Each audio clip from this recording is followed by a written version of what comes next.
Right සුබෝදෑසනක් මම පොඩි තාක්ෂණික දෝෂයක් වුණා රයිට් සම්බන්ධ වෙමු අපි කරපු පාඩමේ පොඩි කොටසක් මට ගාස්තු මත පදනම් වූ බැංකු පහසුකම් වල එක පහසුකමක් ගැන සාකච්ඡා කරන්නට අපේ PowerPoint presentation එකේ තිබුණේ මේ හතරවෙනි එක බැඳුම් කර ලන්සු බැඳුම් කර කාර්ය සාධන බැඳුම් කර අත්තිකාරම්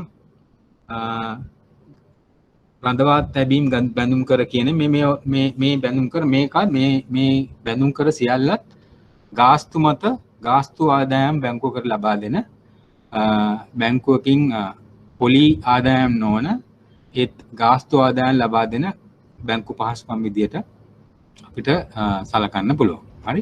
එතකොට මේ ණයවර ලිපි බැංකුව අපකර එතකොට බැඳුම් කර මේ සියල්ලම ගාස්තු ආදායම් ලබා දෙනවා වගේම ශේෂ පත්‍රයේ බැංකුවේ ශේෂ පත්‍රයෙන් පරිබාහිරව තමයි මේවා වාර්තා වෙන්නේ. හරි. එතකොට ශේෂ පත්‍රයේ ඇතුළත අපි සාමාන්‍ය සරල ණය පහසුමක් විදියකට නෙමි මේවා ගොඩක් වෙලාවට අපි ඉංග්‍රීසියෙන් කියන contingent liabilities කියලා. හරි. ශේෂ පත්‍රයෙන් පරිබාහිරව පිහිටන බැංකුවට ආදායම් ලබා දෙන පහසුකම් විදියට තමයි මේවා අපිට සලකන්න පුළුවන්. විශේෂයෙන්ම මේවා මෙම පහසුකම් ලබා ගන්න ඉදිකිරීම් ක්ෂේත්‍රයේ ව්‍යාපාර වලට අදාළ සමාගම්. අපි ගත්තොත් එහෙම මාග වෙන්න පුළුවන්, සංකෙම් වෙන්න පුළුවන්, නවලෝක වෙන්න පුළුවන්. මේ වගේ විශාල මහා පරිමාණයේ ඉදිකිරීම් ක්ෂේත්‍රයේ ක්‍රියාත්මක වන සමාගම් වලට තමයි මෙම පහසුකම් බැංකු වලින් ලබා දෙන්නේ. ගොඩක් වෙලාවට අපි ගත්තොත් එහෙම උදාහරණයක් විදිහට ගත්තොත් එහෙම මෙම සමාගම් රජයෙන් ක්‍රියාත්මක කරන විශාල ප්‍රමාණයේ ව්‍යාපෘති අපි ගත්තොත් එහෙම සෙන්ට්‍රල් හයිවේ නැත්නම් සදර්න් එක්ස්ප්‍රස් වේ.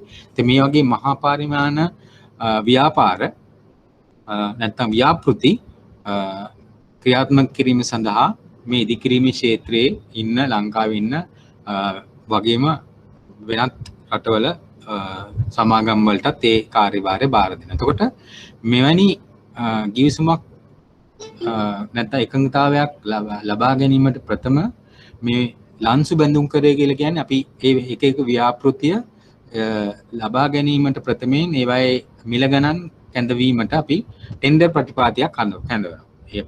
අපි තුමු සෙන්ට්‍රල් හයිවේ එකේ කිලෝමීටර් 25ක ඉදිකිරීම සඳහා කොපමණ මුදලක් එක ආයතනයකින් 1 කිලෝමීටරයකට කොපමණ මුදලක් වැය වෙනවද කියලා අපි එතකොට පත්‍රයේ දැන්වීමක් දාලා ටෙන්ඩර් කැඳවීමක් කරනවා. එතකොට මේ තියෙන සමාගම් සියල්ලම මහා පරිමාණයේ ඉදිකිරීම් ක්ෂේත්‍රයේ ක්‍රියාත්මක වන සමාගම් බොහොමයක් ඒ සඳහා එල්ලුම් කරනවා. එතකොට මේ ටෙන්ඩර් මණ්ඩලයක් මගින් තීරණය කරන මොන සමාගමට දෙන්න කියලා. එතකොට මේ ටෙන්ඩර් පටිපාටියට අයදුම් කරනකොටම අපි ටෙන්ඩර් තම ලංසු බැඳුම් කරයක් ලබා දෙන්න ඕනේ මෙම ඒ ව්‍යාපෘතිය සංවිධානය කරන ආයතනයට. එක වෙන්න පුළුවන් රෝඩ් ඩෙවලොප්මන්ට් ඔතොරිටි එක වෙන්න පුළුවන්, වෙනත් රජයේ ආයතනයක් වෙන්න පුළුවන්. එතකොට මෙම ලන්සු බැඳුම් කරයකින් බලාපොරොත්තු වෙන්නේ මෙම ගනුදෙනු ව්‍යාපෘතියට සීරියස් කට්ටිය විතරක් තාමත් අනිවාර්යයෙන්ම සම්බන්ධ වෙන්න කැමති කට්ටිය විතරක් සම්බන්ධ කරගෙන නැත්නම් සියලු දෙනාම මේ වලට සම්බන්ධ වෙන්න ගත්තොත් එහෙම එතකොට මේ ටෙන්ඩර් මණ්ඩලයට ගොඩක් එම ටෙන්ඩර් මණ්ඩලයට ලබා දෙන ඇප්ලිකේෂන් නැත්නම් ඇඳුම්පත් බලීම සිදු වෙන ඉඳ කීප දෙනෙක් විතරක් ලබා ගැනීම තමයි ඒකේ බලාපොරොත්තු. ඒතර ලන්සු බැඳුම් කරය කියන්නේ ටෙන්ඩර් පටිපාටියට අයදුම් කරනකොට එම ඉදිකිරීම් ආයතන ලබා දිය යුතු බැඳුම් කර. ඊට අමතරව ලන්සු බැඳුම් කරය සලකලා බලලා යම් කිසි ආයතනයකට එම කොන්ත්‍රාත්තුව ලබා දුන්නට පස්සේ අපි තුමු මාගා කියන ආයතනයේ සමාගම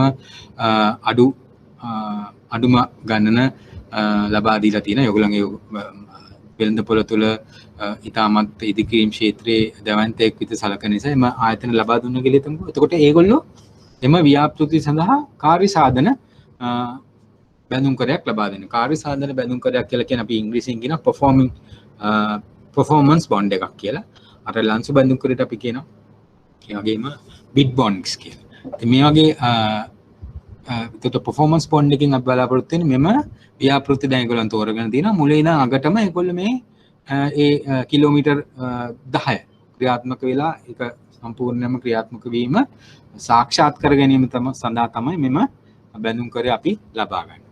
එතකොට තව අපි ගත්තොත් එහෙම ඊළඟට අත්තිකාරම් බැඳුම් කරේ සම්පූර්ණ ව්‍යාපෘතිය අවසන් වුණාට පස්සේ සම්පූර්ණ සල්ලි නිදහස් කිරීමේ හැකියාව තියෙනවා අදාළ ආයතනයට. ඒ සඳහා අත්තිකාරම් සහ රඳවාගත් බැඳුම් කර වැනි බැඳුම් කර ලබා ගැනීමේ හැකියාවක් තියෙනවා. ඉතින් මේ සියල්ලටම යම්කිසි ණය අවදානමකට තමයි මොකද මේක මෙම බැඳුම් කර අනුව ක්‍රියාත්මක නොවුනොත් අනිවාර්යයෙන්ම ඒ අදාළ ආයතනයේ ඒ සඳහා ගෙවීමක් සිදු වෙනවා. ණය අවදානමකටත් ලක් වෙනවා. එතකොට ගිවිසගත් පරිදි ඒ කටයුතු නොකිරීම සම්බන්ධයෙන් ඒ පිළිබඳව අවදානමක් තියෙනවා. මේ ගොඩක් වෙලාවට මෙම අවදානම් සඳහා අවම කිරීමට ගොඩක් වෙලාවට බැංකු මුදල් අප තබා ගන්න. අපි සාමාන්‍යයෙන් බැංක් ගැරන්ටියක් ගන්න උනත් කෑෂ්බැක් ෆැසිලිටියක් විදිහට දෙන්නේ. ඒ වගේ තමයි මෙවැනි බැඳුම් කර සඳහා මුදල් අප තබා ගන්න. නමුත් සම්පූර්ණ ඔයගොල්ලෝ දන්න මේ ඉතා විශාල මහා පරිමාණ ගනුදෙනු සියලුම මුදලට කෑෂ්බැක් කරන්න අමාරුයි. පොඩි percentage 10%ක් විතර. ප්‍රොජෙක්ට් වැලියු එක 10 බිලියන් නම් ඒකෙන් 10%ක වගේ මුදලක් අපි ගාව කෑෂ්බැක් වගේ තියාගන්න, බැංකුවේ තියාගන්න ක්‍රියාත්මක වීමක් සිදු වෙනවා. හරි, මෙවැනි ගොඩක් වෙලාවට මෙවැනි ගණන් සඳහා අපි සම්බන්ධ කරගන්නේ ශ්‍රේණිගත ඉදිකිරීම ක්ෂේත්‍රයේ ශ්‍රේණිගත සමාගම්. ඒ සඳහා අපි C නිමි C සහ M ශ්‍රේණි ගත සමාගම්, P කියන එක නෙමෙයි C සහ M ශ්‍රේණි, MC කියන ශ්‍රේණිගත තමයි ඉදිකිරීම ක්ෂේත්‍රයේ අපි සාමාන්‍යයෙන් සලකන මහා පරිමාණ ගනුදෙනු සඳහා සම්බන්ධ කරන සමාගම් වල ශ්‍රේණිගත වීම. ඒ වගේ ඊට අමතරව සුරැකුම් තබා ගැනීමත් සිදු වෙනවා. මේක අපිට කරගන්න බැරි වෙච්ච හින්දා අද මේක චුට්ටක් මට ඔයගලන්ට කියන්න වුණාවක් තිබුණා. රයිට්, අද පාඩමට අපි යමු ගෙවීම් සහ පේවීම් පද්ධතිය සම්බන්ධයෙන් තමයි අද අපි ඊළඟ පාඩමට ඉදිරි තවත් පාඩමක් අපිට ඊළඟට විදේශ විනිමය ගිණුම් සම්බන්ධ සාකච්ඡාවක් තියෙනවා. ඊට ප්‍රථමයෙන් ගෙවීම් සහ පේවීම් පද්ධති සම්බන්ධව අපි බලමු. අපි කියවනේ වාණිජ්‍ය බැංකුවක් විදියට ක්‍රියාත්මක වීමේදී ප්‍රධාන කාර්යභාරයන් දෙකක් ගැන අපි කතා කරා. එකක් තමයි ගෙවීම් පේවීම් පද්ධතියේ සක්‍රීය දායකත්වයක් දැක්වීම. අනිත් එක තමයි අතරමැදි ක්‍රියාවලිය. අතරමැදි ක්‍රියාවලිය සම්බන්ධයෙන් අපි ඉතාමත් දීර්ඝ සාකච්ඡාවක් කරා. අපි මේ පිළිබඳ විභාග ප්‍රශ්න පත්‍රات කරා. ගෙවීම් සහ පේවීම් පද්ධතිය තමයි ඊළඟට සක්‍රියම වාණිජ්‍ය බැංකුවක් විදිහට සක්‍රියම දායකත්වයක් දක්වන අංශය, කාර්යභාරය. ඒ පිළිබඳව දැඩි ඉතාමත් ප්‍රයෝජනවත් සාකච්ඡාවක් තමයි අද අපි පාඩම තුලින් කිරීමට උත්සාහ කරන්නේ. ඉතින් බැංකුවක් විදිහට ගෙවීම් සහ පේවීම් පද්ධතියට අදාළව වැදගත් අංශ කීපයක් අපි සලකනවා. එකක් තමයි මෙම ගෙවීම් සහ පේවීම් පද්ධතිය තාමත් සුරක්ෂිත ගෙවීම් පද්ධතියක්, පේවීම් පද්ධතියක් වෙන්න ඕනේ. මිනිසුන්ට නැත්තම් ඒ පිළිබඳව විශ්වාසදායී තත්ත්වයක් ඇති වෙන්නේ නැහැ. ඒ වගේම කාර්යක්ෂම වෙන්න ඕනේ. තාමත් ෂණයෙන් තමන්ගේ ගනුදෙනුව කිරීමේ හැකියාවක් තියෙනවා.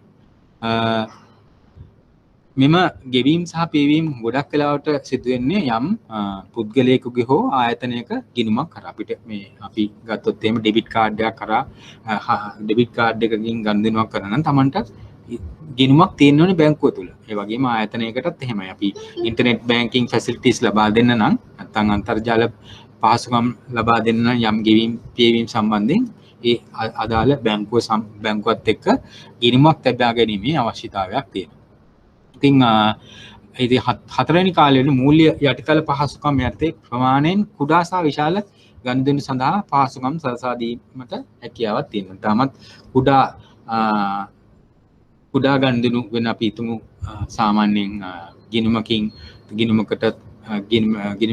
පොඩි රුපියල් 5000ක මුදලක සිට බිලියන් ගාණක් දක්වා මේ මූල්‍ය පද්ධතිය හරහා මේ නැත්තම් ගෙවීම් පේවීම් පද්ධතිය හරහා තමන්ගේ එම ක්‍රියාකාරීත්වය කිරීමේ හැකියාව තියෙන්න ඕනේ මෙම ගෙවීම් පියවීම් පද්ධතිය බැංකුවක් තුළ නැත්නම් බැංකු පද්ධතිය තුළ සාර්ථක කාර්යක්ෂම සේවයක් සැපීමට නම්. ඉතින් මේ කාරණා හතර තමයි අපි තුන තමයි වැඩියෙන්ම සලකලා බලන්නේ සාර්ථක ගෙවීම් පියවීම් පද්ධතියක් තියෙනවද කියලා බලන්න. අපි බලමු එක එකක් බැංකුවක සාමාන්‍යයෙන් අපි දකින්නට ලැබෙන ගෙවීම් පියවීම් පද්ධති මොනවද කියලා. අපි දැන් සලකලා බලුවා මොනවද තියෙන්න ඕනේ විශේෂ ලක්ෂණ සුරක්ෂිත සහ කාර්යක්ෂම වෙන්න ඕනේ. Tamanට අනිවාර්යයෙන්ම ගිණුමක් තියෙන්න ඕනේ ගෙවීම් පියවීම් පද්ධතිය ක්‍රියාත්මක වීමට. ඒ ගෙවීම් පියවීම් පද්ධතිය හරහා කුඩා සහ විශාල ප්‍රමාණයේ මහා පරිමාණයේ ගනුදෙනු කිරීමේ හැකියාව තියෙනවා. ඒක තමයි ගෙවීම් පියවීම් පද්ධතියක මූලික ලක්ෂණ. අපි බලමු දැන් වාණිජ බැංකුවක් තුලින් අපිට දැනට ලංකාව තුල සහ ලෝකයේ මොනවද ගෙවීම් පියවීම් පද්ධති විදියට සලකන්න පුළුවන් කියන එක පිළිබඳ සාකච්ඡාවක් අපි කරමු. හරි.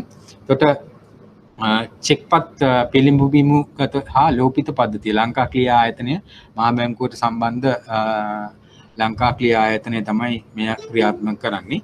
අපි ඒකනේ ඉංග්‍රීසියෙන් කියන check imaging and truncation system. ගොඩක් වෙලාවට ඔයගොල්ලෝ ක්ලියරින් වලට Tamanට බැංකුවක් විදිහට අපි ලබා ගන්නා නැත්නම් කලෙක්ට් කරන ගොඩක් චෙක්පත් ගොඩක් ස්කෑන් කරලා ඒ වගේ ක්‍රියාදාමයකට ලක් කරනවා අනිත් ක්ලියරින් සෙක්ෂන් එකට යවීමට ප්‍රථම ඒ ක්‍රියාවලිය පිළිබඳව අපි සාකච්ඡාවක් කරනවා. විනාඩියක් ලබා දෙන්න අපි තව නෝට්ස් කීපයක් තියෙනවා අප්ලෝඩ් කරගන්න. අපි නවත් තැනින් ඉඳන් පටන් ගමු. right. ඊට පස්සේ අපි අන්තර් බැංකු ගෙවීම් පද්ධතිය හරහා ශ්‍රී ලංකා ඉන්ටර්බැංක් පේමන්ට් සිස්ටම් ස්ලිප්ස් කියලා අපි සඳහන් කරන ගෙවීම් ක්‍රමය අපි ඊළඟට සාකච්ඡා කරනවා. ඊට පස්සේ තත්කාලීන දල පියවීම් පද්ධතිය real time gross settlement RTGS ගැන අපි සාකච්ඡා කරනවා.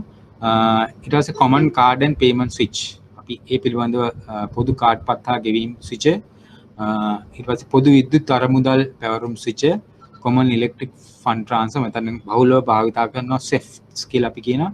ඊට නිර්ලේඛන සුරකුම් පියවීම් පද්ධතිය මේවා මේකත් විශාල පරිමාණය අපි කියවන කුඩා සහ විශාල ප්‍රමාණයේ ගෙවීම් කිරීමට හැකියාවක් තියෙන්න ඕනේ අපි ගාව තියෙන වාණිජ බැංකු වලින් ක්‍රියාත්මක වන ගෙවීම් තුලින් කියලා මේ අන්තිමට නිර්ලේඛන සුරකුම් පියවීම් පද්ධතිය ගොඩක් වෙලා තියෙන්නේ මහා බැංකුව මෙන් වාණිජ බැංකු ආයෝජනය කරන සහ ඒ හරහා ලබා ගන්නා ණය සඳහා භාවිතා වන සුරකුම්පත් ගනුදෙනු එක මහා පරිමාණයේ ගනුදෙනු සඳහා තමයි මේවා නිර්ලේඛන සුරකුම් පියවීම් පද්ධතිය අපි භාවිතා කරන්නේ. පැහැදිලි ඇති මම හිතන්නේ මේවා තමයි අද ලංකාවේ බහුලව භාවිතා කරන ගෙවීම් පියවීම් පද්ධතියට අදාළ ගෙවීම් ක්‍රම.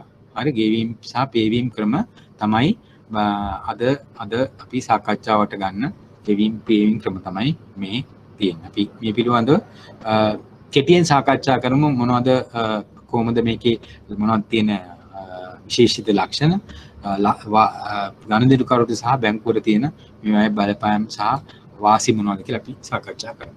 අපි චෙක්පත් පිළිඹුගත හා ලෝපිත පද්ධතිය මේ check truncation and imaging system හරි කියන එක තමයි මේ අපි සාකච්ඡා කරන්නේ. මේකට චෙක්පත අපිට එක බැංකුවකින් අපි චෙක්පත රැස් කරාට පස්සේ ඒක මුදල් ඒ ගිණුමට බැර වෙන තෙක් කොහොමද මේ ක්‍රියාවලිය සිදු වෙන්නේ කියන එක පිළිබඳව තමයි මෙම පද්ධතියෙන් සිදු වෙන්නේ. ගොඩක් වෙලාවට මෙය ක්ලියරින් සෙක්ෂන් එකකින් තමයි මේකේ බහුතර කාර්යභාරයක් සිදු වෙන්නේ.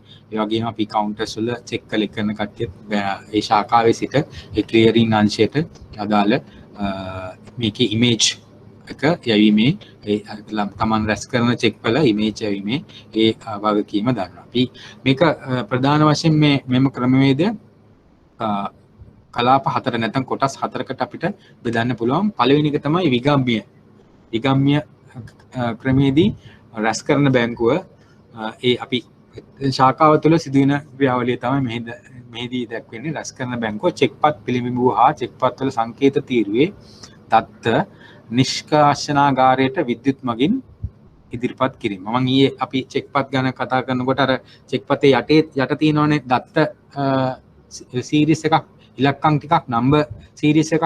අන්න ඒක තමයි අපි ඉමේජින් වලට ඒ ලබාගෙන ඒ ඉමේජ් එක තමයි අපේ ඒ ක්ලියරින් සෙක්ෂන් එකට යවන එක තමයි විගම්ම්‍ය කියන්නේ. අනිවාර්යයෙන්ම විගම්ම්‍ය කියන්නේ තමන් වෙතට බැංකුව වෙතට නැත්නම් කලෙක්ෂන් එක නැත්නම් රැස් කරන ඒ ක්‍රියාකාරීත්වය තමයි මෙහිදී පැහැදිලි කරන්නේ. එතකොට රැස් කරන චෙක් පත්වල ඒ ඉමේජ් එක අරගෙන ඒ නම්බර් සීරීස් එකේ තමන්ගේ ක්ලියරින් අංශයට යවන එක තමයි මේ හරහා අපි සාකච්ඡාවට භාජනය කරන්නේ.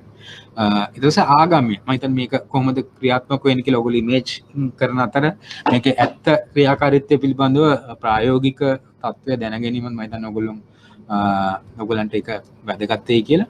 ඒතර ආගම්‍ය කියලා කියන්නේ මේක තමයි නිෂ්කාශනාගාරය ක්ලියරින් එකනේ අපේ ප්‍රධාන මේකේ ප්‍රධාන නළුවා. හරි. ඒතර ආගම්‍ය කියන්නේ එතකොට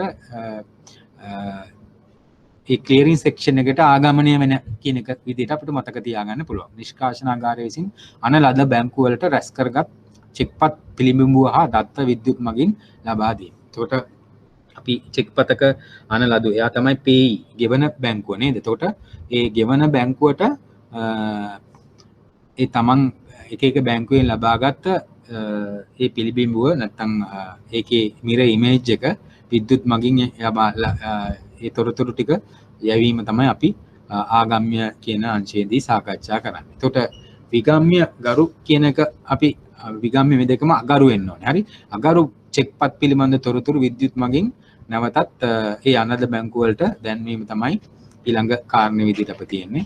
ආගම්‍ය අගරු කියලා කියන්නේ නිෂ්කාශනාගාරය විසින් අගරු චෙක්පත් තොරතුරු විද්‍යුත් මගින් ඉදිරිපත් කරන එක තමයි අපි ආගම්‍ය ගරු කියලා අපි සාකච්ඡා කරන්නේ. එතකොට මේක තමයි අපේ චෙක්පත් පිළිඹුගත ලෝපිත පද්ධතිය හරහා අපේ සාමාන්‍ය ව්‍යවහාරයේදී ප්‍රායෝගික තත්ත්වෙදී 100ට විශාල ප්‍රතිශතයක් විදිහට ගත්තොත් එහෙම ලොකු ප්‍රතිශතයක් චෙක් ගන්න දෙනු හරහා තමයි තාමත් අපේ ලංකාවේ ගෙවීම් පියවීම් පද්ධතිය ක්‍රියාත්මක වෙන්නේ. හරි. ඊට පස්සේ අපි ගත්තොත් එහෙම අපි දෙවෙනි ගන්දනු ගෙවීම් පද්ධතිය විදිහට අපිට සාකච්ඡා කරන්න පුළුවන් මේ ශ්‍රී ලංකා අන්තර් බැංකු ගෙවීම් පද්ධතිය. හරි. ස්ලිප්ස් කියලා අපි සාකච්ඡා කරේ. මේකෙත් ප්‍රධාන ක්‍රියාකාරීත්වය දක්වන්නේ ශ්‍රී ලංකා මහා බැංකුව විසින් තමයි ක්‍රියාත්මක වෙන්නේ. මේකත් ඉලෙක්ට්‍රොනික නිෂ්කාශන ක්‍රමයක්. අපි RBB ඉමේජින් සිස්ටම් එක වගේම ඒ දත්ත ඉමේජ් සිස්ටම් එක හරහා යවනවා වගේම මේකත් ඉලෙක්ට්‍රොනිකව ක්‍රියාත්මක වන ක්‍රමයක්. මේකේ තියෙන අපි ප්‍රධාන ලක්ෂණයක් විදිහට අපි සැලකුවේ කුඩා ප්‍රමාණයේ ගනුදෙනු සඳහා තමයි මේ ස්ලිප්ස් ගනුදෙනු සාමාන්‍යයෙන් භාවිතා කරන්නේ. වැටුප් බිල්පත් වැටුප් එක ගිණුම් එක ආයතනයකින් නම් තමන්ගේ සේවකයන්ගේ ගිණුම් වලට වැටුප් ලැබා දීම. එතකොට විදුලි බිල්පත් වගේ දේවල් ලාභාංශ ගෙවීම වගේ සාමාන්‍යයෙන් ප්‍රමාණයෙන් කුඩා. හරි.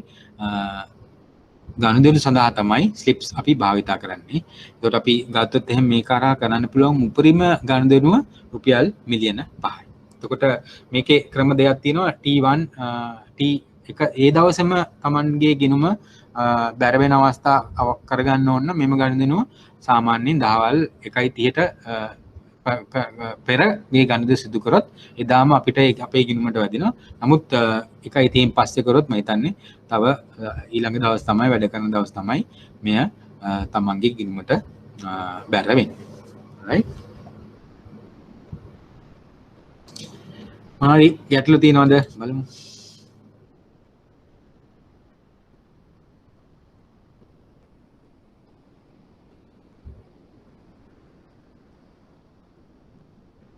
දැන් මම හිතන්නේ එක්කෙනෙක් කියලා තියෙනවා කලින් නෝට් එක අප්ලෝඩ් කරලා නැහැ නේ කියලා. දැන් අප්ලෝඩ් කරලා ඇති. පොච්චුට්ටක් බලන්න නැත්නම් ආපහු දැනුම් දෙන්න.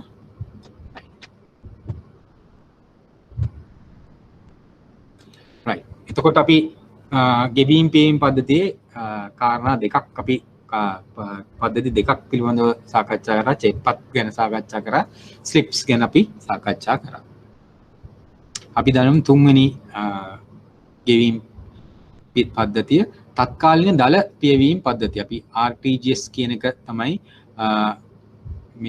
මෙම ගෙවීම් පද්ධතිය විදිහට සලකන්නේ. මෙයත් ඉලෙක්ට්‍රොනික අරමුදල් පියවීම් විශාලත්වයෙන් වැඩි ගනුදෙනු සඳහා යොදා ගන්නා ක්‍රමවේදයක්. අපි ඉස්සෙල්ලා ස්ලිප්ස් වලින් කතා කරේ ඇත්තම කුඩා ගනුදෙනු පරිමය මිලියන 5යි. මේ RTGS ක්‍රමය හරහා ඉතා විශාල ප්‍රමාණයේ ගනුදෙනු කිරීමේ හැකියාවක් තියෙනවා. අපි මේ හරහා අපි ගත්තොත් එහෙම මහා බැංකුවත් එක්ක කරන විශාල ප්‍රමාණයේ ගනුදෙනුත් RTGS එකක් කරා කරන්න පුළුවන්. අපි තවත් ප්‍රායෝගික තත්ත්වයක් විතර අපි බැංකුවකින් තව බැංකුවකට ගනුදෙනු කිරීම සඳහාත් මහා බැංකුව හරහා මේ ක්‍රියාත්මක කිරීමේ හැකියාවක් තියෙනවා. හරි අපි උදාහරණයක් ගත්තම අපි ගාව ඔන්න කස්ටමර් කෙනෙක් මිලියන 100ක ඩිපොසිට් එකක් තියෙනවා. හරි අපි හිතමු කමර්ෂල් බැංක් එකේ තිබුණා කියලා මිලියන 100ක ඩිපොසිට් එකක්. මේ ප්‍රායෝගික තත්ත්වයක් මේ RTGS එක භාවිතා කරන ප්‍රායෝගික තත්ත්වයක් පිළිබඳව තමයි මම මේ පැහැදිලි කරන්න උත්සාහ කරන්නේ. මිලියන 100ක් තියෙනවා. අපි තුමු එක ඩිපොසිට් එක ෆික්ස් ඩිපොසිට් එක මැචුර් වෙනවා. එන සඳුදා මැචුර් වෙනවා කියලා හිතමු උදාහරණයක් විදිහට. එතකොට අපි දීලා තියෙන මේ අපි අවුරුද්දකට ඉහතදී තිබිච්ච පොලි අනුපාතිකය 7ක් වගේ එනවනේ. 7 වගේ එනවනේ 7 කියලා හිතමුකෝ. ඉතින් 4 තියෙනවා. දැන් පොලි අනුපාතිකය අපිට දෙන්න බෑ 7ක්. ගොඩක් බැංකු වලට 5%වට තමයි අපි කතා කරන්නේ FD වලට දෙන්න පුළුවන්. ඉතින් කමර්ෂල් බැංකුවට බෑ කියලා හිතමු 5% දෙන්නත් බෑ. එක බැංකුවක් 5.5%කට ඔන්න කෝට් කරලා තියෙනවා. තව අපි තුමු සම්පත් බැංකුව 5.5%කට කෝට් කරලා තියෙනවා කියමුකෝ. හරි. දැන් ගනුදෙනුකරු කියනවා මට අපේ ඩිපොසිට් එක ගෙනියලා මට කමර්ෂල් බැංකුවෙන් සම්පත් බැංකුවට ගෙනියන්න. ඒත් මේක මිලියන 5කට වඩා වැඩි ගනුදෙනු. එතකොට අපිට මේ ගනුදෙනුකරුට කියන්න පුළුවන් මේ බැංකුවෙන් අර බැංකුවට මේ තමන්ගේ මේ මුදල අමාරු කර හරින්න. එතකොට ඒ සඳහා කමර්ෂල් බැංකුව භාවිත කරන්නේ RTGS වැනි ගෙවීම් ක්‍රමවේදයක්. හරි. ඔන්න ඔය වගේ තමයි වාණිජ්‍ය බැංකු අතර ගනුදෙනු කිරීමටත් ශ්‍රී ලංකා මහා බැංකුව හා වාණිජ්‍ය බැංකුව අතර ගනුදෙනු කිරීමටත් මෙම ක්‍රමය භාවිතා කරන්න පුළුවන්. ඉතින් අපි ඉස්සරහින් එකේදී කියවනේ අර T+1 නැත්තම් 1/30ට ඉස්සලම් කතා මේ ගනුදෙනු කරන්න ඕනේ එදාම ගනුදෙනුව වෙන්න නම් නැත්තම් ඊළඟ දවසට කියලා. නමුත් මේ පද්ධතියේදී ඒක එතනින් තත්කාලීනව ඔන්ලයින් අප්ඩේට් වෙනවා. එහා පැත්තේ අපි ගනුදෙනු කරන ෂණයෙන්ම අපිට අනිත් පැත්තේ ඒ පුද්ගලයාට එම මුදල් ෂණයෙන් ලැබෙනවා. ඉතින් මේක තමයි මේ දෙක තමයි මම හිතන්නේ මේ අපි ඉත සාකච්ඡා කරපු RTGS සහ SLIPS අතර වෙනස. පොඩ්ඩක් අන්න ඒ දෙක හොඳින් මතක තියාගන්න. RTGS SLIPS අතර ප්‍රධාන වෙනස්කම් දෙකක් තියෙනවා. RTGS ලොකු ගනුදෙනු, SLIP සාමාන්‍යයෙන් කුඩා ගනුදෙනු උපරිම මිලියන 5ක් දක්වා. ඒ වගේම ඉලෙක්ට්‍රොනිකව දෙකම සිදු වුණාට යම් කිසි කාල සීමාවක් තුළ ගනුදෙනු කරොත් තමයි අපිට ස්ලිප්ස් හරහා එම ගනුදෙනු එදාම ගිණුමට වැරවෙන්නේ. නමුත් ඒක එසැනින් සිදුවෙන එකක් නෙමෙයි. නමුත් RTGS එකේ එය එසැනින් කරන ගනුදෙනු ක්‍රමවේදයක් විදිහට අපිට හඳුනා ගන්න පුළුවන්. රයිට්. අපි දැන් ගනුදෙනු ක්‍රම තුනක් ගැන සාකච්ඡා කරා. ඊට පස්සේ පොදු කාඩ්පත් හා ගෙවීම් සුවිච් ලංකා පේ අපි කියන ක්‍රමවේදය හරහා දැන් මම හිතන්නේ ශ්‍රී මහා බැංකුව හරහා ක්‍රියාත්මක වෙන තවත් ක්‍රමවේදයක් ගෙවීම් ක්‍රමවේදයක්. මේ හරහා වාණිජ්‍ය බැංකුව අපි දන්නවා එක වාණිජ්‍ය බැංකුව වලට ATM යන්ත්‍ර තියෙනවා. ඉතින් මේ පොදු සුවිච් හඳුන්වා දීම හරහා සම්පත් බැංකුවේ ගනුදෙනුකරුවන්ට පුළුවන් සම්පත් බැංකුවේ ATM එකක් හරහා කමර්ෂල් බැංකුවේ ගනුදෙනුකරුවටත් මේ මුදල් ලබා ගැනීම හැකියාවක් තියෙනවා. HN බැංකුවට ගියත් වෙන බැංකුවක ගිණුමක් තියෙන කට්ටියට මේ හරහා තමන්ගේ මුදල් ලබා ගැනීම හැකියාවක් තියෙනවා. මේ හින්දා වාණිජ්‍ය බැංකුව 26ෙම ATM යන්ත්‍ර 5000කට ආසන්න ප්‍රමාණයක් හරහා ගනුදෙනුකරුවන්ට තමන්ගේ ගනුදෙනු ATM යන්ත්‍ර හරහා කර ගැනීමේ හැකියාවක් ලැබෙනවා. මේ හින්දා ගොඩක් ලොකු පහසුවක් ලැබෙනවා ගනුදෙනුකරුට. ඉතින් මේකත් තවත් එක ගෙවීම් සුවිචයක්. ඒ හරහා ගොඩක් පහසුකමක් ලැබිලා තියෙනවා ගනුදෙනුකරුවන්ට. ඊපස්සේ මේක පොදු විද්‍යුත් අරමුදල් පැවරුම් සුවිච්. අපි මේකත් මම හිතන්නේ තාමත් ප්‍රචලිත ක්‍රමවේදයක්. ඉලෙක්ට්‍රොනිකව එසනින් තත්කාලීනව අපි RT ස්ලිප්ස් වල තියෙන වෙනස තමයි ඒ වෙලාවෙම තමන්ගේ ගිණුමට බැර නොවන එක. දැන් මේ ස්විෆ්ට් හරහා කරොත් එහෙම ඒ වෙලාවෙම ෂණයෙන් ඒ ගනුදෙනුව තමන්ගේ ගිණුමට බැර වෙනවා. එතකොට අර තිබිච්ච කාල රාමුව වල තිබිච්ච අවහිරතාවය දැන් මේකෙන් නැති වෙනවා. ඒ වගේම ATM යන්ත්‍ර ජංගම දුරු කරත්තන අන්තර්ජාලය හරහා වුණත් මෙම SWIFT ගනුදෙනු කරන්න පුළුවන්. හින්දා අවුරුද්ද පුරාම පැය 24 පුරාම නම්‍යශීලීවම මෙම ගනුදෙනු කිරීමේ හැකියාව තියෙනවා. right? තව පොඩි තව නෝට් එකක් අපිට අප්ලෝඩ් කරගන්න තියෙනවා පොඩි වෙලාවක් දෙන්න. right. අපි එතකොට SWIFT ගනුදෙනු ගෙවීම් ක්‍රමය පිළිබඳවත් අපි හැඳින්වීමක් කරා. මේ හරහා ගොඩාක් වෙලාවට මේ ක්‍රෙඩිට් කාඩ් පත් වලට තමන්ගේ බිල් පත් ක්‍රෙඩිට් පත්වල ගෙවීම් කියවීම කිරීමට SWIFT මේ ක්‍රමය ගොඩාක් ගනුදෙනුකරුවන් භාවිතා කරනවා අන්තර්ජාලය හරහා. තමන්ට වෙනත් බැංකුවක ක්‍රෙඩිට් කාඩ් පතක් තියෙනවා නම් පහසුවෙන්ම SWIFT එකක් කරා ඒ අදාළ මූල්‍ය ආයතන නොගින් ක්‍රෙඩිට් කාඩ් පත් සෙටල් කිරීමේ හැකියාවක් තියෙනවා. ඒ වගේම වෙනත් ගනුදෙනුත් මේ හරහා කිරීමේ හැකියාවක් තියෙනවා. හරි.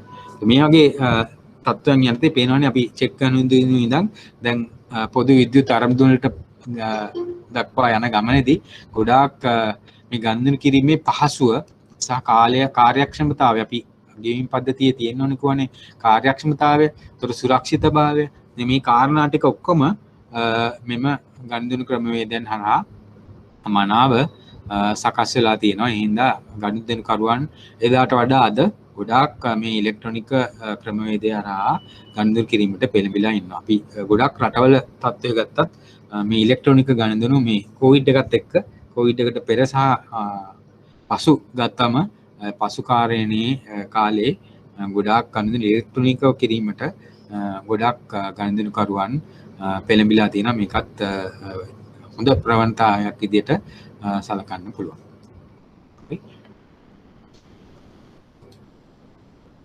ඊට නිර්ලේඛන සුරකුම් පියවීම පද්ධතිය මේක ගොඩක් වෙලාවට මහා බැංකුව සහ වාණිජ බැංකු ගොඩක් වෙලාවට මේ ක්‍රමය කිසිම ලියකියවිල්ලක් නැතිව අපි සුරකුමක් අපි සුරකුම් රාජ්‍ය සුරකුම් වල ආයෝජනය කරන්න වෙනවා වාණිජ බැංකු වලට. ඒ වගේම යම්කිසි මුදල් අවහිරතාවයක් වුණොත් එහෙම එම රාජ්‍ය සුරකුම් යොදාගෙන බැංකු වලට පුළුවන් තමන්ගේ ද්‍රව්‍යශීලතා ගැටලු මගහරවා ගැනීමට ණය මුදල් උනත් ලබා ගන්න. ඉතින් අපි ප්‍රධාන වශයෙන්ම මෙම නිෂ්කාශන ක්‍රමය හරහා රාජ්‍ය සුරකුම් පත්වල ආයෝජනය කිරීමේදී රාජ්‍ය සුරකුම් පත්වලට අදාළ ඒ අපි උදාහරණයක් ගත්තොත්ම FD එකක් දැම්මොත් එහෙම ගනුදෙනු කරුට FD සර්ටිෆිකේට් එකක් හම් වෙනවනේ. ඒක ලිඛිත සර්ටිෆිකේට් එකක් නේද? සහතිකයක් තමන්ගේ බැංකුවක තැන්පතුවක් තියෙනවා කියන එක. ඉතින් ඒ අපි මිලියන පොඩි ගණන් වලනේ 10 වෙන්න පුළුවන් 5 වෙන්න පුළුවන් ඒ වගේ වලට. නමුත් මහා පරිමාණයෙන් බිලියන ගණන් ගනුදෙනු වෙන රාජ්‍ය සුරකුම් වගේ පත්වල ආයෝජනය කිරීමේදී වාණිජ බැංකු වලට මේ විදිහට වාණිජ බැංකුවයි මහා බැංකුවයි අතර ලිඛිතව එම ගනුදෙනු කිරීම ආරක්ෂාවටත් එච්චරම යෝග්‍ය නැහැ. ඒ වගේම ඒක ඉතාමත් බැංකු අතර සිදුවන මෙවැනි ගනුදෙනු එවන් ආකාරයකට කරන්න ගියාම ඒක යම් කිසි ප්‍රායෝගික ගැටලු එන්නත් පුළුවන්. ඉතින් මේ වගේ පද්ධතියක් කරා නිර්ලේඛන පද්ධතියක් කරා කිසිම ලිඛිත තත්වයක් නැතුව ලිඛිත මෙවලමක් භාවිතා කරන නැති ඉලෙක්ට්‍රොනිකව තමයි තමන්ගේ එම ආයෝජනයට තන්සුරුකුමක ආයෝජනයට එම අයිතිය තහවුරු කරගන්න. උදාහරණයක් විදිහට අපි ගත්තොත් මේ පද්ධතියේ එක එක බැංකුවට වෙනමම අවකාශයක් තියෙනවා. තමන්ට තමන්ගේ බැංකුවට ට්‍රෙෂරි කී ඩිපාර්ට්මන්ට් එකට නැත්නම් හෙඩ්ට පාස්වර්ඩ් එකයි ඒ ටික තොරතුරු දුන්නම ඒගොල්ලන්ට ගිහලා බලන්න පුළුවන් ඒ මහා බැංකුවේ තමන්ගේ ආයෝජනයට අදාළව තමන්ට අයිතිය ලැබිලාද කියලා. ඉලෙක්ට්‍රොනිකව ඒ අයිතිය ලැබිලාද කියලා පරීක්ෂා කර ගැනීමේ හැකියාවක් තියෙනවා. මේක තාමත් සුරක්ෂිත කාර්යක්ෂම ක්‍රමවේදයක්. නැත්නම් අපි මේවා ලිඛිත මෙවලම් භාවිතා කරන්න ගියා නම් මේවල යම් අක්‍රමික කටයුතු වෙන්න පුළුවන්. අක්‍රමික කටයුතු වුණොත් ඊටමත් FT සර්ටිෆිකේට් එකක් වගේ නෙමෙයි. ඊටමත් මහා පරිමාණයේ ගනුදෙනු හින්දා ඊටමත් ගැටලුකාරී තත්ත්වයන් එන්න පුළුවන්. ඉතින් මේවා තමයි අපි අත්‍තරම ප්‍රධාන ගනුදෙනු ක්‍රම විදියට අපි සලකන්නේ. දැන් අපි ආපහු සැරයක් මේකේ ගනුදෙනු පිළිබඳව චූටි කතන්ද ඒ කාරණා ටික බැලුවොත් එහෙම චෙක්පත් පිළිමුගකට හා ලෝපිත පද්ධතිය තව පළවෙනි එක තමයි චෙක්පත් සම්බන්ධයෙන් තියෙන ගෙවීම් පීවීම් පද්ධතිය. මේක ප්‍රධාන වශයෙන් ප්‍රධානම ගනුදෙනු කරන ක්‍රමවේදය. ඊට පස්සේ ස්ලිප්ස් ගැන කතා කරා. ඊටමත් කුඩා ගනුදෙනු සඳහා ඉලෙක්ට්‍රොනිකව යම් කාල රාමුවක් තුල තමයි මේක සිදු වෙන්නේ. මිලියන 5යි උපරිමය. ඒ වගේම තත්කාලීන RTGS විශාලත්වයෙන් වැඩි. ඒ වගේ නමුත් ඊටම ක්ෂණයෙන් ගිනුම බැර වෙන ක්‍රමවේදයක් විශාල ගනුදෙනු සඳහා. ඒ වගේම පොදු ස්විච් හරහා ගොඩක් ATM යන්ත්‍ර වලින් ගනුදෙනුකරුවන්ට ඕනෑම බැංකුවක ගිණුමක තියෙන මුදල් ආපසු ගැනීම ගිණුමකින් ගිණුමකට මාරු කිරීම සිදු කරන්න පුළුවන්. පොදු ස්විච් හරහා ක්ෂණයෙන් තමන්ගේ කුඩා ගනුදෙනු කිරීමේ හැකියාව ලැබිලා තියෙනවා. මේකෙත් උපරිම මුදල රුපියල් මිලියන 5ක් දක්වා ගනුදෙනු කිරීමේ හැකියාව තමයි තියෙන්නේ. නිර්ලේඛන සුරකුම් පීවීම් පද්ධතිය හරහා ගොඩක් වෙලාවට මහා පරිමාණ ගනුදෙනු තමයි සිදු වෙන්නේ. රයිට්. ඊට පස්සේ මේ හැම එකටම හැම බැංකුවටම මේ නොස්ට්‍රෝ සහ වොස්ට්‍රෝ account ගිණුමක් තියෙනවා. නස්ට්‍රෝ කියලා තියෙන සිංහලෙන් පොඩි ගැටලු තියෙනවා මේ අපේ PowerPoint එකට යනකොට. හරි. නොස්ට්‍රෝ සහ වොස්ට්‍රෝ තමයි මේ ගිණුම් ಜಾති දෙක. මේ අන්තර්ජාතික ගෙවීම් පියවීම් පහසු බැංකු අතර ගෙවීම් පියවීම් පහසු කිරීමට තමයි මෙම නොස්ට්‍රෝ සහ වොස්ට්‍රෝ ගිණුම් අපි භාවිතා කරන්නේ. මෙය වෙනත් ගෙවීම් පියවීම් ක්‍රමයක් නෙමෙයි. ගෙවීම් පියවීම් සඳහා බැංකු අතර ඒ ගනුදෙනු කරන ක්‍රමවේදයට අදාළව තමයි මේ නොස්ට්‍රෝ සහ වොස්ට්‍රෝ account තියෙන්නේ. අපි ගත්තොත් එimhe නොස්ට්‍රෝ account වල තියෙන්නේ කියන්නේ අපේ දේශීය බැංකුවල මුදල් විදේශීය බැංකුවල පවතින විදේශ විනිමය ලෙසයි. හරි. කියන්නේ නොස්ට්‍රෝ කියලා කියන්නේ අපගේ බැංකුව අපි තුමු බැංක් ඔෆ් සිලෝන් එකට තියෙනවා තමන්ගේ ශාඛාවක් ලන්ඩන් ශාඛාවක් තියෙනවා. හරි. එතකොට නැත්නම් තමන්ගේ කොරස්පොන්ඩින් බැංක් එකක් තියෙනවා. අපි බැංක් ඔෆ් සිලෝන් වලට වෙන ආපනයන ආයනයන ගනුදෙනු කරන්න එක්කෝ තමන්ගේ බැංකුව හරහා කරන්න පුළුවන් ශාඛාවක් තියෙනවා. නැත්නම් වෙනත් තමන්ගේ නියෝජිත වගේ ඉන්න බැංකු සමග ගිවිසුම් ගත වෙන්න ඕනේ වෙනත් බැංකුවක් සමග. ඒක ස්ටෑන්ඩඩ් චාටර්ඩ් බැංකුව වෙන්න පුළුවන්, HSBC බැංකුව වෙන්න පුළුවන්, වෙනත් බැංකුවක් වෙන්න පුළුවන්. ඒකට තමන්ගේ ඒ නිර්දේශිත විදේශ රටක තියෙන බැංකුව. ඒකට තමන්ගේ අපිට ලංකාවේ බැංකුව වලට පිටරට බැංකුව වල රුපියල් වලින් සල්ලි තියලා වැඩක් නැහැනේ. අපිට ගෙවීම් කරන්න ඕන ඒක ඒ විදේශ විනිමයෙන් කිරීමේ හැකියාව තියෙනවා. ඒකට නොස්ට්‍රෝ කියන account එක තියෙන්නේ විදේශ රටේ තමන්ගේ ගිණුම. අපේ බැංක් ඔෆ් සිලෝන් එකේ විදේශ රටේ තියෙන ගිණුම තමයි නොස්ට්‍රෝ. ඒතකොට මේ නොස්ට්‍රෝ එකේ තියෙන්නේ අනිවාර්යයෙන්ම විදේශ විනිමය. එතකොට අනිවාර්යයෙන්ම නොස්ට්‍රෝ එකේ තියෙන්නේ අපගේ රටේ බැංකුවක විදේශ රටක තියෙන ගිණුමක් කියන එක මතක තියාගන්න ඕනේ. ඒ රටේ අනිවාර්යයෙන්ම තියෙන්නේ අපේ ගිණුමේ විදේශ විනිමයෙන් කියන එක තියෙන්න ඕනේ. මේක භාවිතා කරන්නේ අන්තර්ජාතික වෙළඳාම සඳහා. ඒතර වොස්ට්‍රෝ කියන්නේ ඕකෙම අනිත් පැත්ත. එතකොට විදේශීය බැංකුවල මුදල් අපි අපේ බැංකුවක තියෙනවනම් අපි ඒක පවතිනුයේ ශ්‍රී ලංකා රුපියල්. අපි තුමු අපිට ඉන්දියාවේ ඉඳන් ලංකාවට ගොඩක් දේවල් අපි ආනයනය කරනවානේ. එතකොට ඉන්දියාවේ බැංකුවක අපේ ලංකා බැංකුවල ඉන්දියාවේ ඉන්දියන් ඕවර්සීස් බැංකුවක ලංකාවේ තියෙන account එකේ තියෙන්නේ ශ්‍රී ලංකා රුපියල් වලින්. එතකොට ඒ විදිහට තමයි ඒගොල්ලන්ට ගනුදෙනු කරන්න පුළුවන්. ඒකට අපි කියන්නේ වොස්ට්‍රෝ account එකක් කියලා. එතකොට තමන්ගේ ගිණුම් වල මේ නොස්ට්‍රෝ සහ වොස්ට්‍රෝ account හරහා ඒ ගිණුම් වල ශේෂයන් set off කිරීමේ හැකියාවක් තියෙනවා. ඉතින් මේක ඒගොල්ලන්ට වැඩියෙන්ම මතක තියාගන්න ඕනේ. වොස්ට්‍රෝ කියන්නේ මොකක්ද account එක? මොන බැංකුවක account එකද? විදේශීය බැංකුවල ලංකාවේ තියෙන ගිණුම්. ඒක තියෙන්නේ මොන කරන්සි එකකින්ද? රුපියල් වලින් තියෙන්නේ. අනිත් පැත්ත තමයි නොස්ට්‍රෝ එක. අපගේ බැංකුවල විදේශී බැංකුවල තියෙන ගිණුම් ඒ බැංකුවල මොන විදේශ විනිමයෙන්ද තියෙන්නේ? ඒක තියෙන්නේ විදේශ විනිමයෙන්. මේ සියලුම ගිණුම් තියෙන්නේ මෙම අන්තර්ජාතික වෙළඳාම් පහසු කිරීමට කියන එක තමයි අපිට මේ කරා ඉගෙන ගන්න තියෙන්නේ. රයිට්. මේ ගෙවීම් පියවීම් පද්ධතිය අපි කිව්වා පටන් ගන්නකොටම සුරක්ෂිත කාර්යක්ෂම පද්ධතියක් වෙන්න ඕනේ. තමන්ගේ ගිණුම් හරහා තමයි සිදු වෙන්න ඕනේ. ඒ වගේම මෙම අධිතල පහසුකම් කුඩා ප්‍රමාණය වගේම විශාල ප්‍රමාණයේ ගනුදෙනු කිරීමේ හැකියාවක් තියෙනවා. මේක තමයි අපි අද පාඩමෙන් ඉගෙන ගන්න තියෙන්නේ.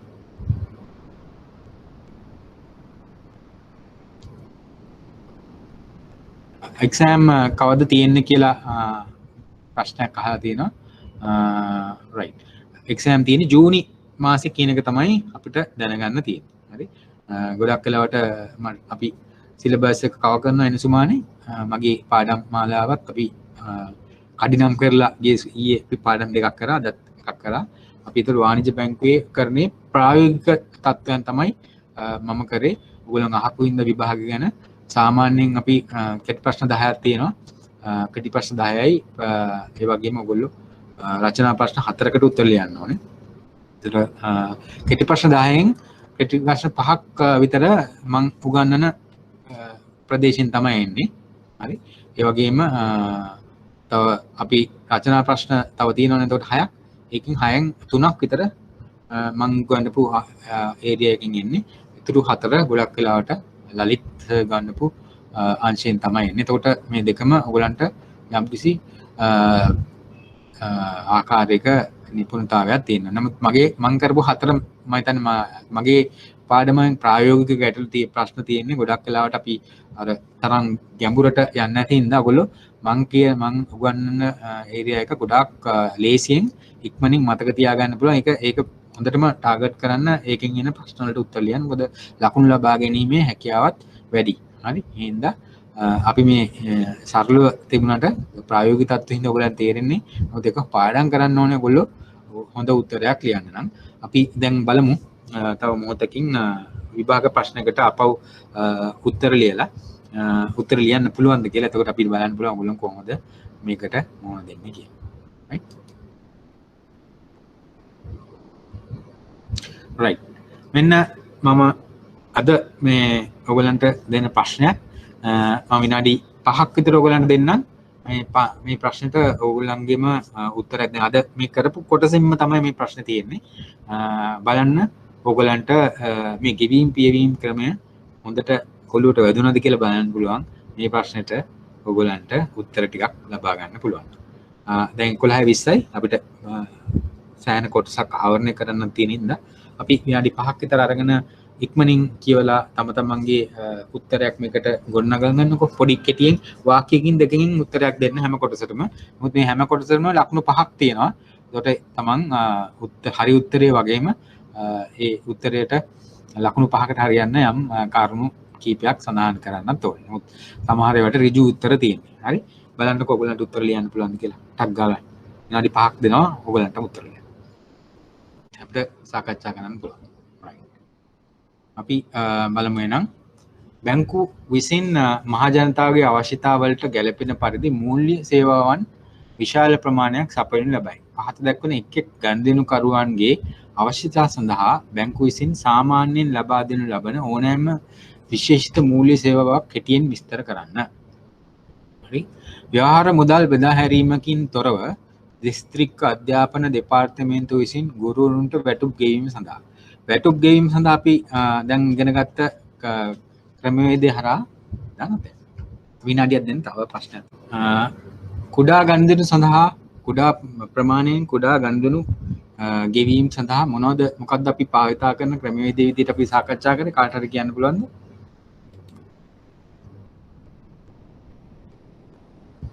ගෙවීම් පේවීම් ක්‍රම අපි 8ක් විතර ඉගෙන ගත්තානේ. ඒකෙදි කුඩා ගනුදෙනු සඳහා අපි භාවිතා කරන ක්‍රමවේදය මොකක්ද අපි ඉගෙන ගත්තේ?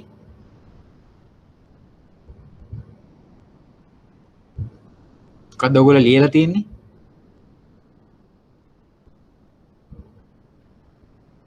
නෑනේ.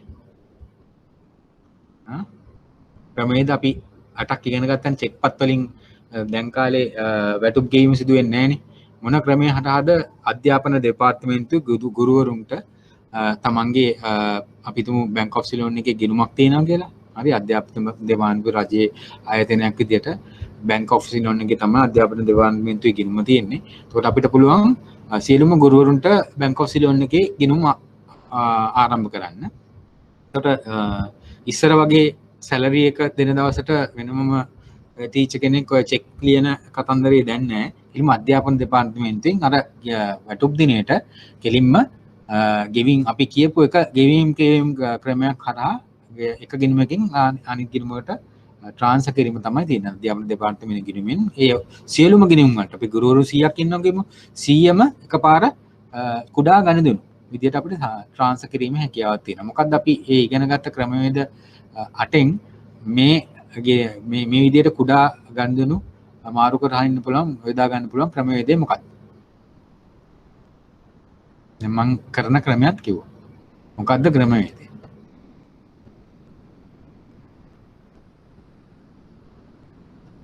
ඒකට භාවිතා කරන්නේ ස්ලිප්ස් කියන ක්‍රමවේදය. හරි? ඒතකොට ඒක ඔයගලන්ට වැටුනේ නැත්තම් මෙන්න අපි ඉගෙන ගත්තා මෙන්න මේ ක්‍රමවේදය තමයි අපි එම වැටුප් මාරු කරමින් කුඩා ප්‍රමාණයේ ගණන් දෙනු වැටුප් විල්පත් වගේ ලාභාංශ වගේ කුඩා ගණන් දෙනු උපරිමීය ලක්ෂ 50ක් දක්වා යන ගණන් දෙනු කිරීම සඳහා අපි යොදාගන්නේ ස්ලිප්ස් ක්‍රමවේදය. හරි? ඒක තමයි ඔයගලන්ගේ උත්තරයේ විදිහට ලබා දෙන්නේ. අපි බලමු ඊළඟ කොටස. ගනුදෙනුකරුවන් කොට ඔහුගේ කෙටි කාලින ඉතුරුම් රජයේ සුරකුම් පත්වල ආයෝජනය කිරීම සඳහා මොන වගේ ක්‍රමවේදයක්ද අපි යොදා ගන්න වෙන්නේ. ඒකට අපිට ගනුදෙනුකරුවට ඔකට කෙටි කාලින තමන්ගේ අතිරික්ත මුදලක් තියෙනවා නම් රජයේ සුරකුම් පත්වල ආයෝජනය කිරීමේ හැකියාවක් තියෙනවා. මොකද අපි කිව්වා ප්‍රාථමික තරවකරුවන් රජයේ සුරකුම් පත්වල අයිතිය ඔබවනවා. ඒකට ද්විතීයික වෙළඳපොලෙන් මෙම සුරකුම් පත්වල ආයෝජනය කිරීමේ හැකියාවක් තියෙනවා. බැංකුවට රෙපෝ කියලා අපි කියන්නේ රෙපෝ රිවර්ස් රෙපෝ ඒවල ආයෝජනය කිරීම හැකියාවක් තියෙනවා. සාමාන්‍ය ගනුදෙනුකරුවන්ට ඒගොල්ලන්ට මාස 3කට දාන්න පුළුවන් 6කට දාන්න පුළුවන් අවුරුද්දකට මේ ආයෝජනයන් කිරීමේ හැකියාවක් තියෙනවා. අපි මේක උත්තරේ ලියනකොට ලියන්න පුළුවන් සාමාන්‍ය ගනුදෙනුකරුවන්ට රජයේ සුරකුම් පත්වල ආයෝජනය කිරීමේ හැකියාවක් තියෙනවා. ඒ මාස 3 6 හෝ 12 මේකේ තියෙන විශේෂත්වය තමයි රජයේ සුරකුම් වල ආයෝජනය කිරීමෙන් තාමත් සුරක්ෂිතභාවයෙන් තාමත් ඉහළ තත්වයක් තමයි අපිට ගනුදෙනුකරුවන්ට ලැබෙන්නේ. මොකද රජයේ ආයෝජනයන්නේ රජයේ සුරකුම් වල ආයෝජනය කරන්නේ. හරි? එතකොට ඔයගලන්ට ලියන්න තියෙන්නේ මාස 3 6 12 වගේ ද්විතීයික වෙළඳපොලේදී වලින් තුල ගනුදෙනුකරුවන්ට රජයේ සුරකුම් පත්වල ආයෝජනය කිරීමේ හැකියාව තියෙනවා කියන එක තමයි උත්තරය. ඒ වගේම ඒක ඉතාමත් විශ්වාසනීයත්වයෙන් අවදානම් පත්යෙන් ගත්තොත් එම ශුන්‍යයි බිඳුවයි. අවදානමක් නැහැ. මොකද රජයේ සුරකුම් පත් නිසා. එතකොට ගනුදෙනුකරුවෙකුට විදේශ රටක සේවයෙහි නියුතු ඥානචිතුගේ විදේශ ප්‍රේෂණ මාසිකව ලැබීම සඳහා මොන වගේ ක්‍රමවේදයක්ද අද ලංකාවේ භාවිත කරන? අපි ඊළඟ පාඩමේ චූටි කැලලක් මෙතන තියෙනවා. විදේශ ප්‍රේෂණය සඳහා මොන වගේ ඔයගොල්ලෝ දන්න විදේශ ප්‍රේෂණ ක්‍රමවේදයන් මොනවද ලංකාවේ දැන් බැංකු භාවිත කරන්නේ?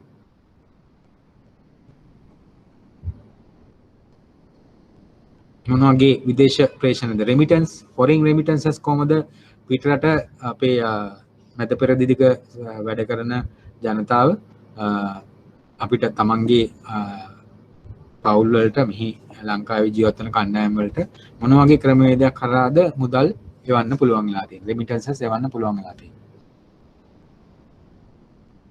උලහලා තියෙනවානේ මනිග්‍රෑම්, වෙස්ටර්න් යූනියන්, රියා මේ වගේ ක්‍රමවේදයන් හරහා පුළුවන් ඒගොල්ලන්ගේ මුදල් අපේ ලංකාවේ පුද්ගලයන්ට ලැබෙන පරිදි ඒ රෙමිටන්ස් එක නැත්නම් ප්‍රේෂණය සිදු කරන්න. ඒක ඒ වගේ ආයතන හරහා කරන්න පුළුවන් ඉතාමත් පහසු මුදලකට. ඒ වගේම බැංකු හරහා මෙවැනි ගනුදෙනු කිරීමේ හැකියාවක් තියෙනවා.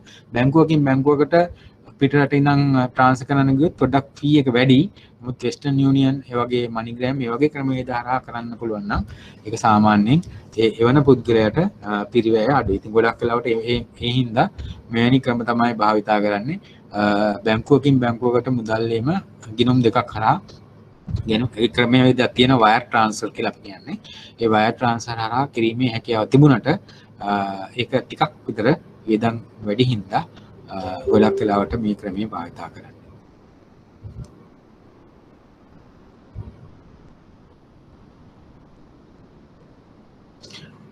right. ඊට පස්සේ බලමු ගනුදෙනුකරුවෙකුට විදේශ එක හරි ගනුදෙනුකරුවෙකුට විදේශ හරි ණය කාඩ්පත් හිමියෙකුට සිය ක්‍රෙඩිට් කාඩ් සිය ණය කාඩ්පතේ බිල මාසිකම තම බැංකුව ගිණුම හරහා ඍජුව ගෙවීම සඳහා අපි පාඩම කරනකොටත් කිව්වා. මොකක්ද අපි භාවිතා කරන ගෙවීම් ක්‍රමවේදය?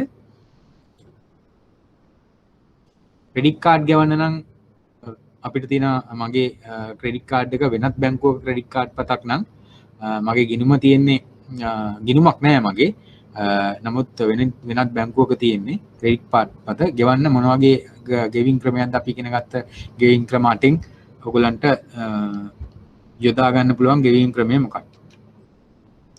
ශ්‍රී ලංකා බැංකුව තත්කාලීන පොදු කාඩ් ගෙවීම් සිච පොදු විද්‍යුත් අරමුදල් පැවරුම් සිච නිර්ලේඛන සුරකම් පියවීම් පද්ධතිය. මේ ගෙවීම් ක්‍රම වලින් මොන ක්‍රමයක්ද ඔයගලන්ට භාවිතා කරන්න පුළුවන් වෙන්නේ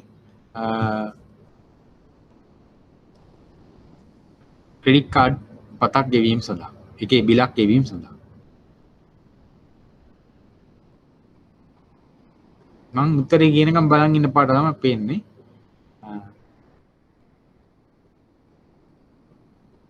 ඒ සඳහා භාවිතා කරන්නේ මොකක්ද මං කිව්වේ සෙෆ්ට් කියන ක්‍රමය. නේද? සෙෆ්ට් කියන ක්‍රමය තමයි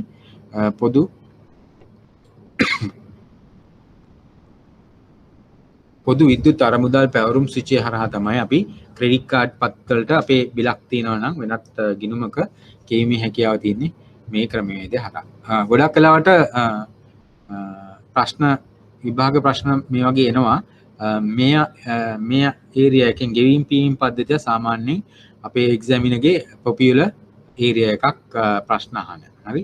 ඒතර අපි වාණිජ්‍ය බැංකු කරන්නේ මේ අංශය මේ කියපු කාරණා සරල කාරණා කීපයක් තියෙන්නේ. ඒ කාරණා ටික හොඳින් ඔළුවට අරගෙන උදාහරණ කරගන්න ඔයගලන්ට ගොඩක් වෙලාවට ප්‍රශ්නයක් මේ අංශයෙන් උත්තර. right?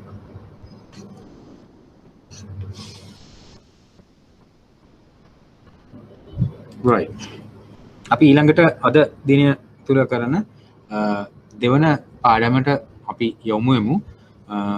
මේ ඊළඟ පාඩම ගොඩක් අපි ඉගෙන ගන්න බලන්නේ විදේශ විනිමය ගිණුම්. අපි දන්නවා අපේ රුපියල් ගිණුම් තියෙනවා හැම එක්කෙනාටම වගේ මොනෑම බැංකුවක හරි. නමුත් විදේශ විනිමය ගිණුම් foreign currency ගිණුම් කියන එක අපි ඔක්කොන්ටම එහෙම ඕපන් කරන්න බෑ. හරි. නැත්තම් ඕපන් කරලා මේන්ටේන් කරන්නත් බෑ. එතකොට ඒකට යම් යම් රජයේ නීති රීති රාමුවක් තියෙනවා අපිට ඒ රාමුවට අනුගත වෙලා තමයි අපිට මේ ගනුදෙනු කරන්න පුළුවන් වෙලා තියෙන්නේ. හරි. ඉතින් ඒ සම්බන්ධයෙන් අපිට මොනවද නීති රීති රාමුව මොන වගේ නීති රීති රාමුවක්ද තියෙන්නේ කොහොමද අපිට මේ විදේශ විනිමය ගනුදෙනු සඳහා ගිණුම් ආරම්භ කරන්න කියන පුළුවන් මොන වගේ කණ්ඩායම් වලටද මොන වගේ තත්ත්වයන් යටතේද ඒ වගේ ගිණුම් හරහා මොන වගේ ගනුදෙනුද ඒ පුද්ගලයන්ට කරන්න පුළුවන් කියන එක තමයි අද මේ පාඩමේදී සාකච්ඡා කරන්නේ. ඉතාමත් විශේෂඥතාවයක් තියෙන අංශයක්. මේක ඇත්තටම නිර්මාණය පාදක වෙන්නේ 2017 අංක 12 දන්න විදේශ විනිමය පනත. අපි ඒ ගැන විශේෂ සාකච්ඡාවක් කරනවා අද දින ඇතුළත.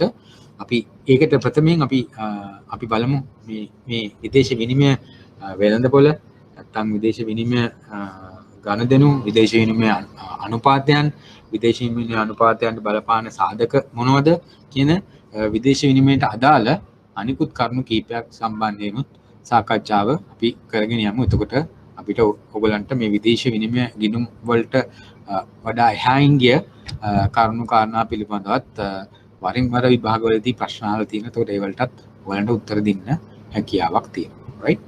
එතකොට අපි විදේශ විනිමය ගිණුම් ගැන කතා කරනකොට අපි විදේශ විනිමය ගිණුම් වෙළඳපොළ විදේශ විනිමය ගිණුම් වෙළඳපොළ සාමාන්‍ය අපි දන්න වෙළඳපොළ වලට වඩා වෙනස් වෙළඳපොළක්. හරි. ඒතර ඒක අපි හඳුනා ගන්න ඕන මොන වගේ වෙළඳපොළක්ද කියන එක හඳුනා ගැනීමට තමයි අපි මෙම සාකච්ඡාව කරන්නේ. එතකොට සාමාන්‍ය අපි දන්න වෙළඳපොළවල් සියල්ලම වගේ සංවිධානාත්මක වෙළඳපොළ කියන කාණ්ඩයට තමයි වැටෙන්නේ. එතකොට ඒක ඕගනයිස් මාකට්ස් අනිත් එක අපි කියන්නේ ඕවර් ද කවුන්ටර් මාකට්ස්. එතකොට අත්පිට වෙළඳපොළ කියන එක තමයි මේ ඕවර් ද කවුන්ටර් මාකට්ස් කියලා කියන්නේ.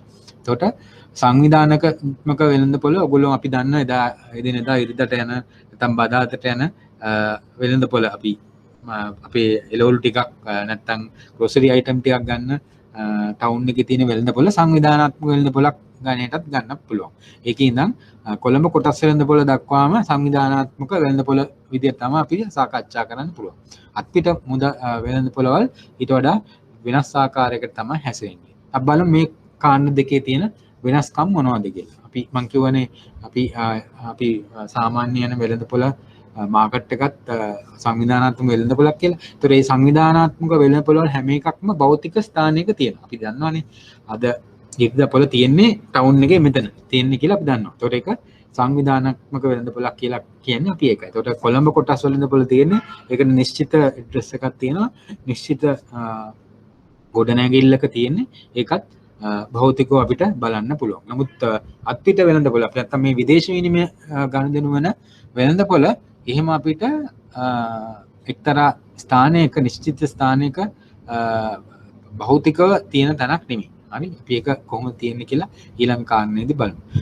මිලදී ගැනීම සහ විකිණීම පාරදර්ශීභාවයකින් සිදුවෙන. අපි ගත්තොත් එහෙම සංවිධානාත්මක වෙළඳපොළට අපි ගියොත් එහෙම අපි මාකට් එකේ තියෙන වෙළඳපොළට ගනුදෙනුකරුවෝ ගොඩාක් ඉන්නවා නේද? වෙළඳාමේ යෙදෙන ඒ කණ්ඩායමත් වෙනමම ගොඩාක් ඉන්නවා.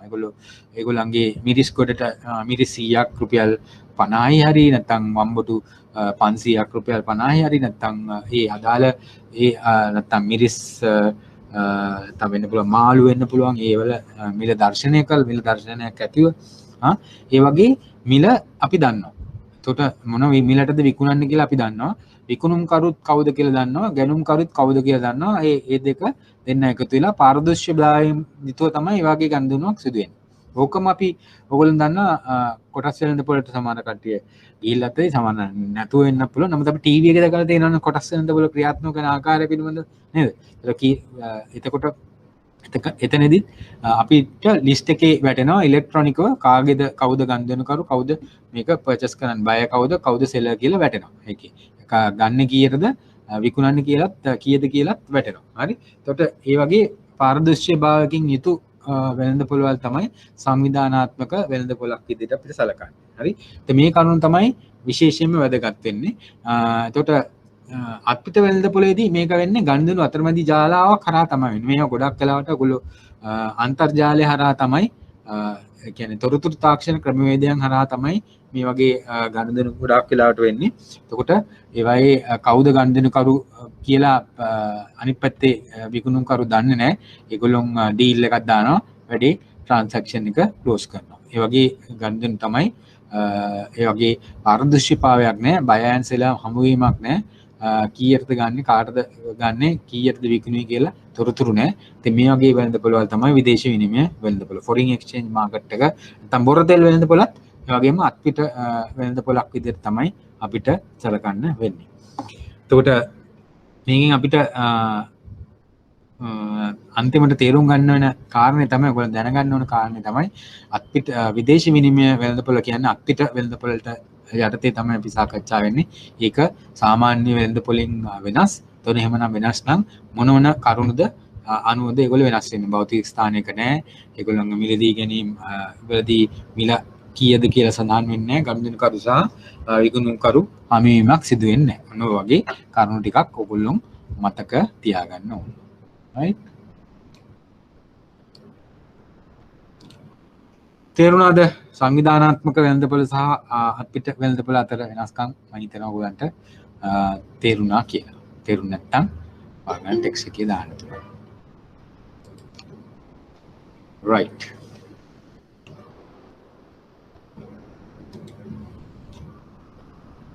right. අපි ඊට පස්සේ බලමු විදේශීය විනිමය අනුපාතයන් සම්බන්ධයෙන්. ඔයගොල්ලෝ විදේශ විනිමය ගිණුම් වලට යන්නේ ඉස්සලා මේ බාහිර දැනීමත් ඔයගලන්ට වැදගත් වෙනවා. වරින් වර මෙවැනි විභාග ප්‍රශ්නනුත් අපි දැකලා තියෙනවා. හරි.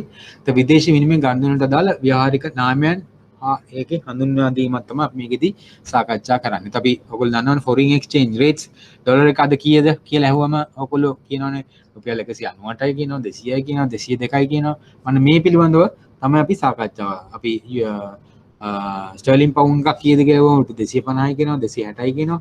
මේක පිළිබඳව මොකද්ද මේකට සම්බන්ධ වෙන සෛද්‍යාන්තික කරුණු මේක මොන වගේ පදනමක් මතද මේ ෆොරින් එක්ස්චේන්ජ් රේට්ස් කෝට් කරනකොට අපි ඒ පිළිබඳව යම්කිසි දැනීමක් ලබා දීම තමයි අපි මෙහිදී සාකච්ඡා කරන්නේ. හරි. එතකොට අපි ගත්තොත් එහෙම විදේශ විනිමය අනුපාතය කියලා කියන්නේ එක් විදේශ විනිමයක් වෙනත් විදේශ විනිමයක හුමාරු වන අනුපාතය. අපි ඩොලර් එකකට රුපියල් කීයද? හරි. ඩොලර් එකකට ස්ටර්ලින් පවුන්ඩ් කීයද? හරි. ඕක නැත්නම් අපි ස්ටර්ලින් පවුන්ඩ් එකට රුපියල් කීයද? අපි රුපියල් 250ක් කියලා කිව්වනේ. එතකොට මේ විදේශ විනිමය අනුපාතය කියන්නේ එක් විදේශ විනිමය අනුපාතයකට එක ඒකකයකට අනිත් වෙනත් විදේශ විනිමය මාරු වන අනුපාතය කීයද කියන එක තමයි විදේශ විනිමය අනුපාතය කියලා අපි හඳුනාගන්නේ. එතකොට අපි ගොඩක් වෙලාවට විදේශ විනිමය අනුපාතයකට කෝට්ස් දෙකක් තියෙනවා. එකක් තමයි මිලදී ගැනීමේ අනුපාතය සහ විකුණුම් අනුපාතය. නේද? බයින් රේට් එකක් කියලා තියෙනවා. ඒ වගේම සෙලින් රේට් එක කියලා තියෙනවා. හරි. දැන් ඔයගලන්ට බැලුවම මෙතන පේනවනේ විකුණුම් අනුපාතය අපි ගිය අවුරුද්දේ අප්‍රේල් 29 වගේ දවසක දැන් වගේ රේට් එකක්ම තමයි තිබිලා තියෙන්නේ. හරි නේද? නෑ ඊට වඩා වැඩි. හරි. දැන් මිලදී ගැනීම තිබිලා තියෙන්නේ 193.75යි. විකුණුම් අනුපාතය 199.20යි. ඒ අවුරුදු දෙකේ එක සමාන තත්ත්වයක් වගේ තමයි දැනුත් තියෙන්නේ. හරි 200 පොඩ්ඩක් පන්නලා තියෙනවා හැබැයි විකුණුම් අනුපාතිකය. එතකොට මිලදී ගැනීමේ අනුපාතය 197යි 93.75යි. එතකොට මේක ස්ප්‍රෙඩ් එකක් කියලා අපි කියලා කියනවා. මේ දෙකේ බයින් රේට් එකයි සෙලින් රේට් එකයි බයින් රේට් එක අතර වෙනසට අපි කියනවා ස්ප්‍රෙඩ් කියලා. හරි. මේ වෙනස තමයි බැංකුවේ ලාභයේ විදියට සලකන්නේ. අපි වෙළඳපොළ ඔයගොල්ලෝ වෙළඳපොළ අවදානම් ගැන සාකච්ඡා කරනකොට මේ විදේශ විනිමය වැඩි සංචිත තියෙනවා නම් බැංකුවල ඉක්තා ඉක්මනින් එහාට මෙහාට උඩ පහළ ගියොත් එහෙම විදේශ විනිමය වෙළඳපොළ අවදානකට බැංකුවක් ලක් වෙන්න පුළුවන්. හරි. ඒකත් මතක තියාගන්න. එතකොට වෙළඳපොළ අවදානකට ලක් වෙන්න අපි දැන් 193ට මේක අරගෙන තියෙන 193ට 99ට විකුණලා තියෙනවා. 193ට අරගත්ත ඩොලර් ටිකක් තියෙද්දි රේට් එක 175ට විතර ගියොත් මොකද වෙන්නේ? බැංකුවට පාඩු වෙනවා නේද? මොකද ඒගොල්ලන්ට ඊට වඩා ගානකට විකුණන්න බෑනේ. අන්න ඒ කාරණේ තමයි මේ උච්චාවචනයේ නිසා ඒ ආයතනයකට නැත්නම් බැංකුවකට වෙන්න පුළුවන් අලාභය හින්දා තමයි මේ වෙළඳපොළ අවදානම් ගැන අපි සාකච්ඡා කරන්නේ. දැන් මෙතනදී ඔයගලන්ට දැනගන්න ඕනේ එක විදේශ විනිමයකට තව විදේශ විනිමය මාරු වෙන අනුපාතය තමයි අපි විදේශ විනිමය අනුපාතය කියලා කියන්නේ. ඒ විදේශ විනිමය අනුපාතයන්ට මිලදී ගැනීමේ අනුපාතයයි විකුණුම් අනුපාතයයි කියලා දෙකක් තියෙනවා. ඔන්න ওই කාරණයක් ඔයගොල්ලෝ මතක තියාගන්න ඕනේ. right. එතකොට මේ විදේශ විනිමය අනුපාතයන් ගොඩක් වෙලාවට අපි විදේශ විනිමය ගනුදෙනු වලට භාවිතා වීමේදී අපි දැන් ඉස්සෙල්ලා කිව්වනේ ඉගෙන ගන්නනේ ගෙවීම් පියවීම් ක්‍රමවේදයක්. මේ ගෙවීම් පියවීම් කරන දින අපි යම්කිසි ආකාරයක ගෙවි යම්කිසි වෙළඳ ගිවිසුමකට එන්න පුළුවන්. අපි ආරයිට් මේ මම බඩුව ඔයගොල්ලන්ගෙන් ගන්නවාද? හරි. මට මේක ට්‍රාන්සැක්ෂන් එක අපි ඕඩර් එක දාන්න. අපි හිතමු eBay එකෙන් දානවා කියමුකෝ. අපි ඕඩර් එකක් දාන. නමුත් ඔයගොල්ලෝ ඇත්තටම ගෙවීම සිදු කරන්නේ ඒ වෙලාවෙම සාමාන්‍ය eBay එක නම් ඒ වෙලාවෙම ගෙවීම සිදු කරන්නේ නේද? නමුත් අපි ගත්තොත් එහෙම අපි ඉගෙන ගත්තනේ ඊයේ ණයවර ලිපියක් සම්බන්ධයෙන්. එතකොට ඒකට අපි letter of credit නැත්නම් ණයවර ලිපියක් සඳහා එකගදාවේ පවතින එක දවසක ඒකට ගෙවීම සිදු වෙන්නේ ඊටත් ආත්පසින් දවස් ගානකට පස්සේ සමහරවිට මාසයකට පස්සේ නැත්නම් මාස දෙකකට පස්සේ තුනකට පස්සේ වෙන්න පුළුවන්. එතකොට ගිවිසගත් විදේශීය ගණන්දුන්ට අදාළ පියවීම ඒ දවසම මේ සිදු වෙන්නේ නැත්නම් ඒ දවසම සිදු වෙනවා නම් අපි ඒකට අපි ඒ වෙලාවෙම සිදු වෙනවා අපි මුදල් කෑෂ් නැත්නම් කෑෂ් රේට් එකක් කියලා තමයි අපි කියන්නේ. හරි. ඒ වගේම ගිවිසගත් දවස් සිට දවස් දෙකක් කාලයක් ඇතුළත සිදු වෙනවා නම් අපිට කියනවා ස්පොට් නැත්නම් එතන විදිහට තමයි අපි මේ රේට් එක සලකන්නේ. ඒ වගේම අපි LC එක වගේ අනාගත දිනයකදී නම් අපි මේ ගෙවීම් පියවීම් සිදු වෙන්නේ ඒක අපි කියන්නේ මාසයක් වෙන්න පුළුවන්, මාස දෙකක් වෙන්න පුළුවන්, තුනක් වෙන්න පුළුවන්, අවුරුද්දක් වෙන්න පුළුවන්. ඒ වගේ නම් අපි මේ රේට් එක ෆෝවර්ඩ් රේට් එකක් කියලා කියනවා. හරි? ඒතකොට ඒගොල්ලන්ට මතක තියාගන්න අපි දන්නවා කෝඩ්ස් දෙකක් තියෙනවා. මිලදී ගැනීමේ කෝඩ් එකක් තියෙනවා, විකිණුම් කෝඩ් එකක් තියෙනවා. මේ හැම කෝඩ් එකක්ම ඒ විදේශ විනිමය ගනුදෙනුව පියවීම් සිදු වෙන, ගෙවීම් පියවීම් සිදු වෙන දවස අනුව තවත් අපි නම් කීපයක් භාවිතා කරනවා. අපි එදිනම ඒ වෙලාවෙම සිදු වෙන ගනුදෙනුවක් නම් අපි මුදල් නැත්නම් කෑෂ් ට්‍රාන්සැක්ෂන් එකක් කියලා සලකනවා. ඒ වගේම වැඩ කරන දින දෙකක් ඇතුළත එම ගනුදෙනුව සිදු වෙනවා නම් අපි ඒක ස්පොට් රේට් එකක් කියලා සඳහන් වෙනවා. ඒ වගේම අනාගතයේදී සිදු වෙනවා නම් එක forward rate එකක් කියලා අපි සඳහන් කරනවා. එතකොට අපි අනිවාර්යයෙන්ම අනාගතයේදී exchange rate එක අපේ දුර්වල වෙනවා කියලා අපි සලකනවා නම් අපි අනාගත rate එකට forward rate එකකට එන එක ගොඩාක් සුදුසුයි. එතකොට අපි දන්නවා අනිවාර්යයෙන්ම අපි අද 200යි කියලා අපි දන්නවා නම් rate එක 210 විතර යන්න පුළුවන් නම් අපිට පුළුවන් නම් අනාගත rate එක 202කට වගේ 202කට 3කට වගේ බැංකුවත් එක්ක එකගතාවයකට එන්න. ඒක අපි දන්නවා මේ අදාළ ගණන් දෙන්නට අපි 203 ගණන් තමයි ගෙවන්නේ. නැත්තම් අපි එදා වෙනකන් හිටියොත් එදා වෙනකොට මේ වෙළඳ පොළ අවදානමත් එක්ක 210ට ගිහිල්ලා තිබුණොත් අපිට 210 ගානේ තමයි මේ අපි ගන්න ඩොලර් ගානට අපිට වේදම් කරන්න වෙන්නේ. එතකොට එහෙම ගියොත් අපි වෙළඳ පොළ අවදානමකට ලක් වෙන්න පුළුවන්, අපිට පාඩුවක් වෙන්න පුළුවන්. එතකොට ඒක නැති කරන්න අපිට පුළුවන් බැංකුවත් එක්ක අද එකඟතාවයකට එන්න forward rate එකකට. ඔය වගේ තමයි ඒවල භාවිතය. right?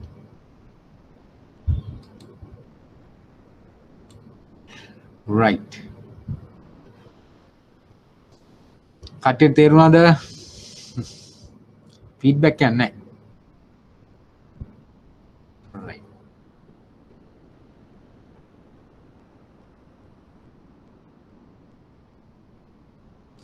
right. අපි ළඟ යමුකෝ. එතකොට මේ විදේශ විනිමය අනුපාතයට බලපාන කරුණු මොනවද? විදේශ විනිමය අනුපාතය ඉහළ පහළ යාමට අදාළ වෙන වෙනත් කරුණු මොනවද කියන එක තමයි අපි මේකදී සාකච්ඡා කරන්නේ. පොලි අනුපාතිකය, සාමාන්‍ය පොලි අනුපාතිකය, උද්ධමනය, ඒ වගේ දේවල් අනුව මේ විදේශ විනිමය අනුපාතයට බලපෑමක් වෙනවා. ඒ වගේම අපි ඉස්සන් කියවනේ අනාගතයේදී විදේශ විනිමය වැඩි වෙන්න නැඹුරුවක් තියනවද? අනේ අපේ එක්ස්පෙක්ටේෂන් එක, අපේ අපේක්ෂිත තත්ත්වය අනාගතය පිළිබඳ තුර ඒකත් බලපානවා මේ විදේශ විනිමය පිළිබඳව ඉහළ පහළ යාම සඳහා. ඒ වගේම රටේ මූල්‍ය ප්‍රතිපත්තිය, ඒ වගේම රටේ ආර්ථික සංවර්ධන දර්ශක, ආර්ථික සංවර්ධන දර්ශක GDP අපි ගත්තොත් එහෙම growth rate එක, අපි ඉස්සරහට කියවගේ උද්දමනය, ඒ වගේම ගෙවුම් විශේෂය, ඒතර වගේම මේ ඩොලර් වලට තියෙන ඉල්ලුම හා සැපයුම. හරි, ඔයගොල්ලෝ දැන් තියෙන තත්ත්වය දන්න ගොඩක් ආනයනයන් සීමා කරලා තියෙන්නේ. මොකද ආනයනයන් සීමා කිරීමට හේතුව ආනයන සීමා පැනවුවේ නැත්නම් ඩොලර් එකට තියෙන ඉල්ලීම ඉතාමත් වැඩි වෙන හින්දා ඩොලර් එක ඉතාමත් ශීඝ්‍රයෙන් ඉහළ යාමේ හැකියාවක් තියෙනවා. එහෙම කරොත් එහෙම ලංකාවට ඉතාමත් දරුණු ආර්ථික ගැටලු වලට මුහුණ වෙනවා. මොකද ණය ගෙවන්න තියෙනවා. එතකොට ණය ගෙවන්න උවමනා කරන ඩොලර් ප්‍රමාණය වැඩි වෙනවා නේද? එතකොට එහෙම කරොත් එහෙම ගොඩාක් තවත් චක්‍රීයව ඉන්න පුළුවන් තත්ත්වයන් වෙනස් වෙන්න පුළුවන්.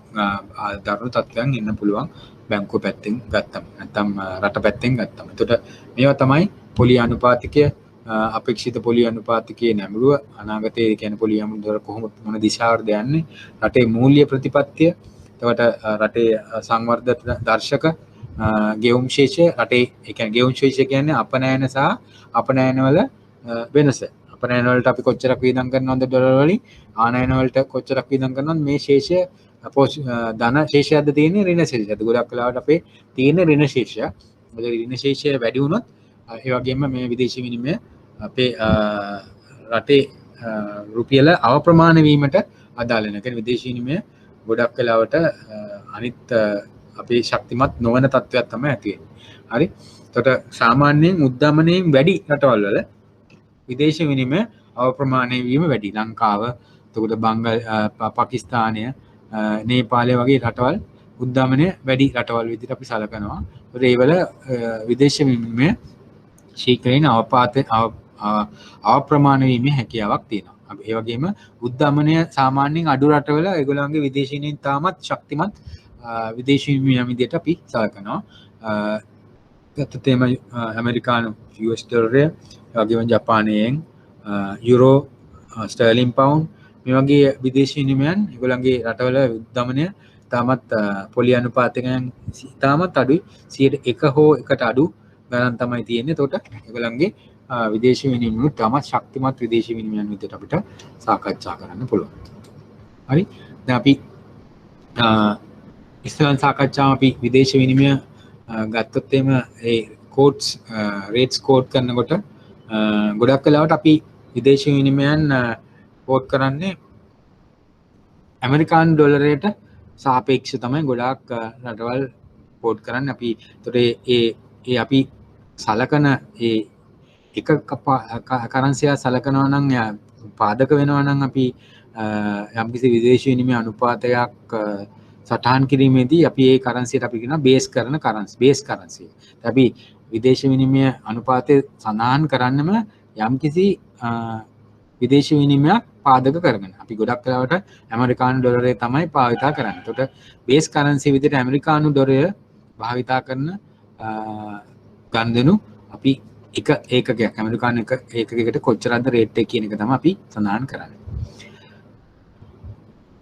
එතකොට අපි මෙවැනි ආකාරයට ඇමරිකානු ඩොලරයට සාපේක්ෂව නැත්නම් පාදක කරගෙන ලබා දෙන විදේශ විනිමය අනුපාතයන් ගොඩක් වෙලාවට ඒවා විනිමය පාදක වෙන ඒවා ඍජු විදේශ විනිමය අනුපාතිකයන් විදිහට තමයි සලකන්නේ. ඩිරෙක්ට් කෝට් එකක් විදිහට තමයි සලකන්නේ. ඇමරිකානු ඩොලරයට සාපේක්ෂව නම් ඒක ඩිරෙක්ට් කෝට් එකක්. ඒ අපි හැමදෙස්සෙම සඳහන් කරන මේ පාදක වෙන කරන්සි එක ඇමරිකානු ඩොලර් එක නොවන අවස්ථාවන් වලදී ඒක අපි සඳහන් කරන්නේ මහා අපි ඒක සඳහන් කරන ඍජු නිමි වක්‍ර විදේශ විනිමය අනුපාතකයක් ලෙස තමයි සැලකන්නේ. අපි ගත්තොත් එහෙනම් මෙතනදී මහා බ්‍රිතාන්‍ය පවුන් එකක් සඳහා ඇමරිකානු ඩොලර් 1.5ක් දෙනවා. හරි. එතකොට අපි මෙතනදී මේ විදේශ විනිමය අනුපාතය සටහන් කිරීම සඳහා පාදක කරන්සිය විදිහට භාවිත කරලා තියෙන්නේ ඇමරිකානු ඩොලර් එක නෙමෙයි. මහා බ්‍රිතාන්‍ය පවුම් එකකට සාපේක්ෂව මෙතන කියන්නේ. එතකොට මේ විදේශ විනිමය අනුපාතය අපි සඳහන් කරන්නේ වක්‍ර විදේශ විනිමය අනුපාතයක් ලෙස. එතකොට ඇමරිකානු ඩොලරයකට සාපේක්ෂව නම් කියන්නේ හැමදෙස්සම ඒක ඍජු විදේශ විනිමය අනුපාතයක් ලෙසත් අපි මේ පාදක කරන්සි ලෙස ඇමරිකානු ඩොලරය භාවිත කරන විදිහට වෙලාවට පාදක කරන්සි එක විදිහට පාදක විනිමය අනුපාතයේ විනිමය ලෙස ඇමරිකානු ඩොලරය නොවන හැම වෙලාවෙම අපි ඒක සඳහන් කරන්නේ වක්‍ර විදේශ විනිමය අනුපාතයක් ලෙසයි. right? ඒ වගේම අපි සාකච්ඡා කරොත් අන්තර්ජාතික වෙළඳාමේ ණයවර මේ විනිමය මේ අපි විදේශ විනිමය භාවිතා කරන අවස්ථාවන් අපි ඉස්සෙල්ලා කතා කළා වගේ අන්තර්ජාතික වෙළඳාමේ ගනුදෙනු සඳහා තමයි අපි ගොඩක් වෙලාවට මේව විදේශ විනිමය භාවිතා කරන ණයන ලිපි ඉදිරිපත් කිරීමේදී මේ අපි කියවනේ ප්‍රතිඥාව කියලා ආනයනකරුගේ බැංකුව විසින් අපනයනකරුට දෙන ප්‍රතිඥාව. එතකොට අපි ඒකේ සටහන් කරන්න ඕනේ කොච්චරකටද ප්‍රතිඥාව දෙන්නේ. ඩොලර් කීයකටද? ඩොලර් 10000කටද 20000කටද ලක්ෂයකටද ඩොලර් මිලියනයකටද කියන එක සඳහන් කරන්න. එතකොට මේ ගනුදෙනු සඳහා තමයි අපි මේව විදේශ විනිමයන් භාවිතා කරන්නේ. එතකොට අපි ඒකට අදාළ පහසුකම් බැංකුවක් කරහා සලකා ගන්න. ඒ වගේම භාණ්ඩ සහ සේවා ආනයන ගෙවීම් ක්‍රමයක් ලෙස භාවිත කරන ටෙලිග්‍රැෆික් ට්‍රාන්ස්ෆර් අපි LC එකක් කරනවා නම් වගේම අපි කුඩා ප්‍රමාණයේ දේවල් ආනයන නැත්නම් අපනයන කිරීමේදී අපි තුමු චීනයෙන් අපි යම්කිසි පුද්ගලයෙක්ට චීනයෙන් මොබයිල් දුරකථන යුනිට්ස් 500ක් ගේන්න ඕන. හරි. ඒකට යාට ඒ සඳහා එහා පැත්තේ ඉන්න අපනයනකරුට යාට පුළුවන් TT එකක් යවන්න. TT කියලා අපි කියන ටෙලිග්‍රැෆික් ට්‍රාන්ස්ෆර් එකක් කරා අවශ්‍ය කරන මුදල් යවන්න. එතකොට එයාට ඒ ගෙවීම සම්පූර්ණ ගෙවීමක් විදියට Tamanට ගෙවීම සම්පූර්ණ කරන්න පුළුවන්. Tamanට ඒ හරහා භාණ්ඩ ලබා ගැනීමේ හැකියාවක් තියෙනවා. ඒ වගේම අපනයන බිල්පත් අපි ඊයේ කතා කරන්නේ නේද?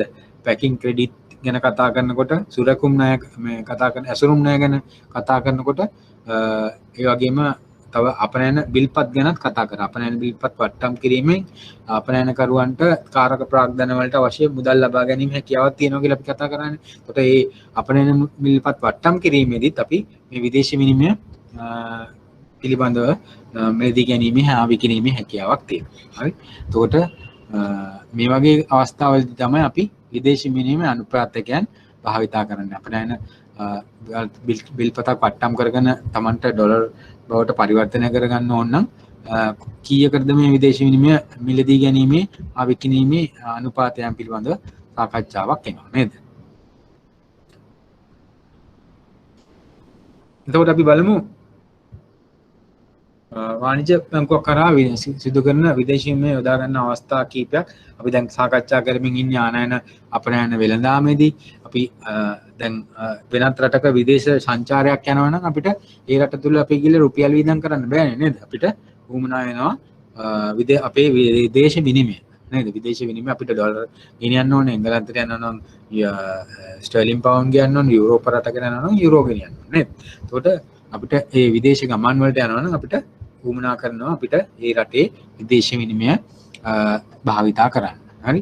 ඒ වගේම විදේශ මුදල් ප්‍රේෂණය අපි අර ගැටලුවක් කරේ දැන් ටික වෙලාවකට ඉස්සෙල්ලා. ඒකට විදේශ මැද පරිදි හරි වෙන්න පුළුවන්, ඕස්ට්‍රේලියාව වෙන්න පුළුවන්, නැත්නම් ඇමරිකා එක්සත් ජනපදයේ හරි ඉංගලන්තේ හරි. ඒගොල්ලන් අපේ ඥාතීන් ඉන්නවා නම් ඒගොල්ලෝ වැඩ කරලා අපිට මුදල් ලෙවනවා නම් අපි විදේශ මුදල් ප්‍රේෂණය හරහා තමයි මුදල් අපිට එවන්නේ. අපි ඒගොල්ලෝ ඩොලර් වලින් ආවට අපිට මෙහිදී අපිට ඒක රුපියල් බවට පරිවර්තනය කරලා තමයි අපි ඉන්නේ. අපි කියන්නේ අපිට එන ඩොලර් අපි විකුණනවා බැංකුවට, විකුණලා අපි රුපියල් බවට පරිවර්තනය කරනවා. ඒතර අපිට අපි ඉස්සෙල්ලා කතා කරපු කෝට්ස් දෙකක් කිව්වනේ.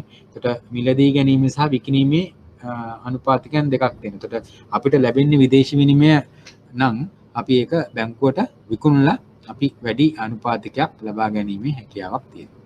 right?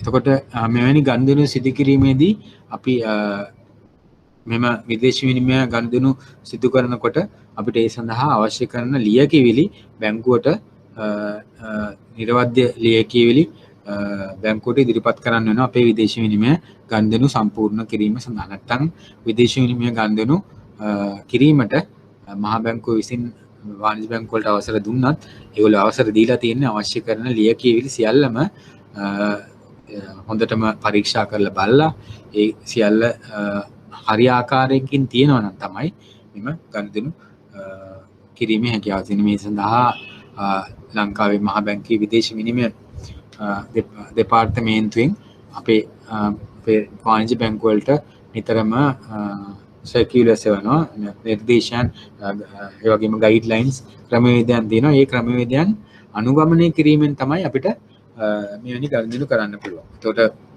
දැන් මම මොහොතකට ඉස්සෙල්ලා කිව්වා අපි පටන් ගන්නකොටම අපේ විදේශ විනිමය ගිණුම් පිළිබඳව නීති රාමුවක් තියෙනවා කියලා. ඒ පිළිබඳවත් නීති රාමුව මේ විදේශ විනිමය ඒ දෙපාර්තමේන්තුවෙන් තමයි සම්බන්ධ කටයුතු කරන්නේ.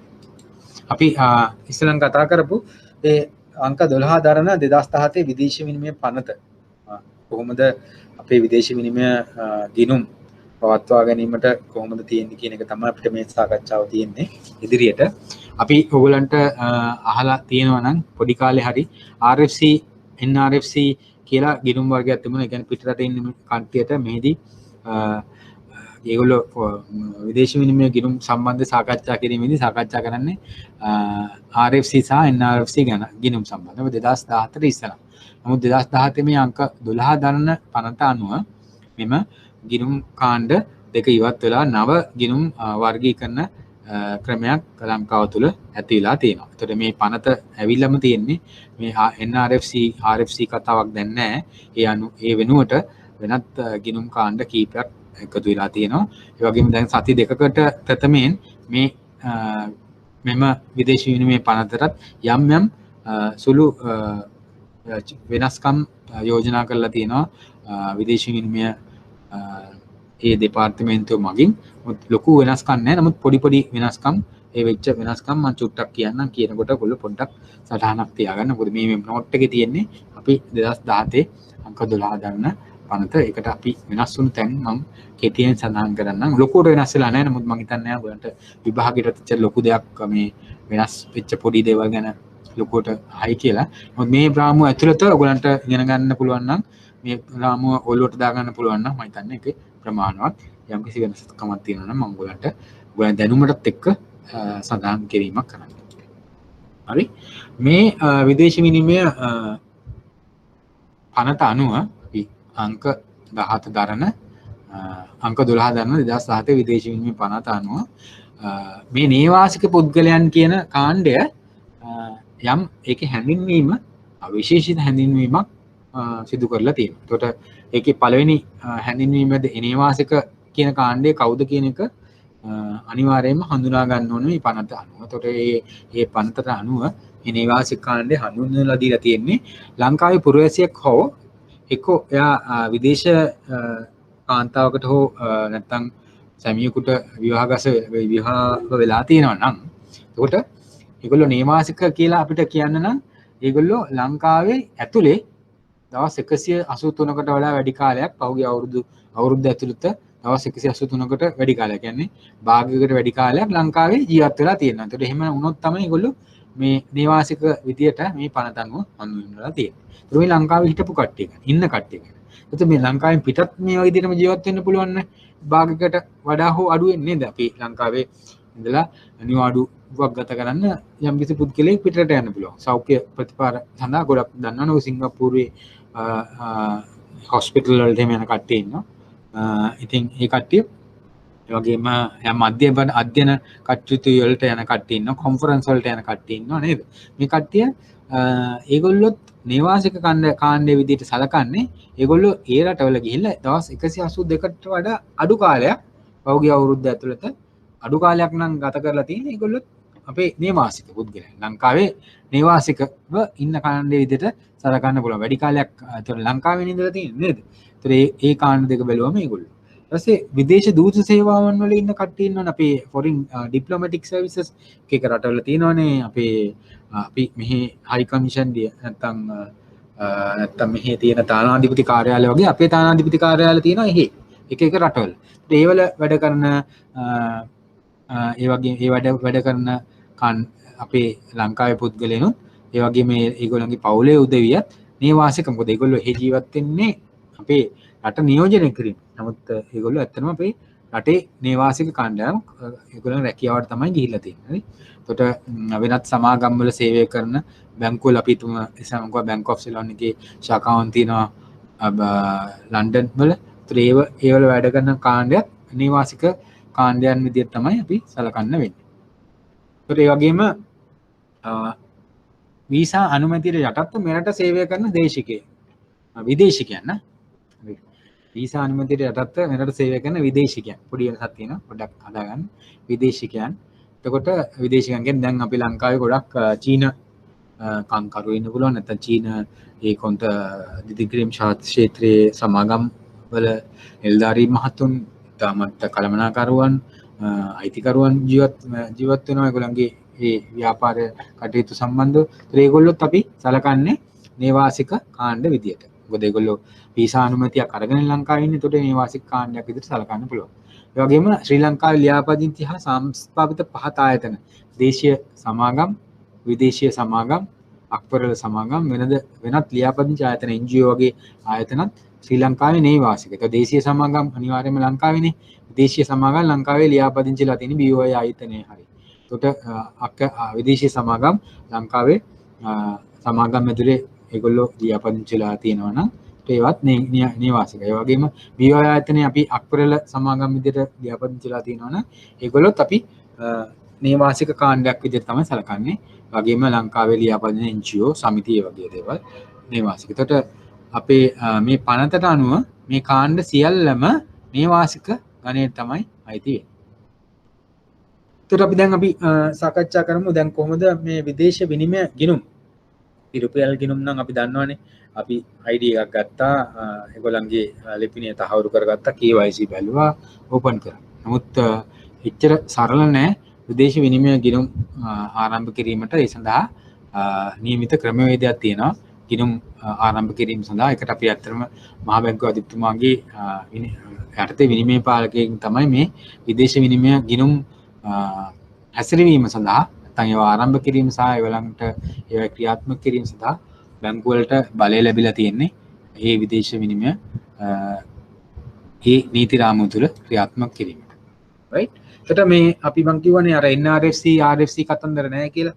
නමුත් ඒගොල්ලන්ගේ යම්කිසි ගිණුම් තියෙනවා ලංකාවේ ක්‍රියාත්මක මේ නීති පද්ධතිය අනුව ඒ වලට නව නාමකරණයක් දීලා තියෙනවා. එතකොට අපි බලමු මොනවද මේ දීලා තියෙන නාමකරණය. අපි ඒ වගේම ඒ පරණ තිබිච්ච ක්‍රමය අනුව මේ අලුතෙන් තියෙන නාමකරණය මොකද්ද කියනත් පොඩි සංසන්දනයකුත් අපි තව සුළු මොහොතකින් කරනවා. right?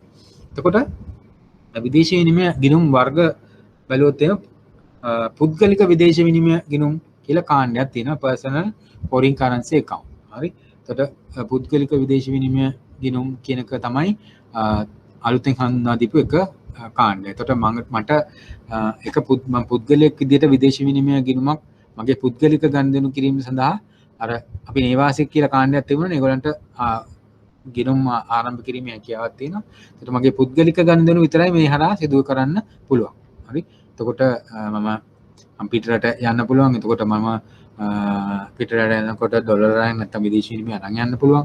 ඒකට ආපහු සැරයක් මම එනකොට කොහොමද මම මේ ගිණුම් මේ මුදල් හසුරවන්න කොහොමද? ඒකට ඒ සඳහා මගේ ඒ පුද්ගලික ඒ ලබාගත් මුදල් යම් ආකාරයක මේ පුද්ගලික විදේශ විනිමය ගිණුමේ තැන්පත් කිරීමේ හැකියාවක් තියෙනවා. ඒතරම් ව්‍යාපාර විදේශ විනිමය ගිණුම් කියලා කාණ්ඩයකුත් තියෙනවා. අපි business foreign currency account කියලා එක කියන්නේ ඒකයි. හරි. එතකොට අපි personal foreign currency account කියන එක මම අතර මගේ මම පුද්ගලිකව මගේ professional විදියට professional කෙනෙක් විදියට අපි තුමු IPL එකේ ක්‍රිකට් ගහන කවුරු හරි කෙනෙක්. එතකොට එයාට පුද්ගලිකව එයා ඒකෙන් වැටුපක් ලබනවා. එතකොට ඒක තමන්ට නීතියානුකූලව ලැබෙන ආදායමක් විදේශ විනිමයෙන්. එතකොට ඒක එයාට පුළුවන් එයාට personal foreign currency account එකක් open කරලා ඒක දාන්න. එතකොට ව්‍යාපාර විදේශ විනිමය ගිණුම් business foreign currency account. එතකොට මම ව්‍යාපාරයක් කරගෙන යනවා. එතකොට මම ව්‍යාපාරයේදී මම export කරනවා. හරි. මම තේ export කරනවා කියලා තුමු. තේ export කරනවා නම් මම එම තේ අපනයනය කිරීමෙන් තමයි විදේශ විනිමය උපයන්නේ. එතකොට මට පුළුවන් එතකොට මම තේ export කරන එකෙන් නම් මට business foreign currency account එක open කිරීමේ හැකියාවක් තියෙනවා.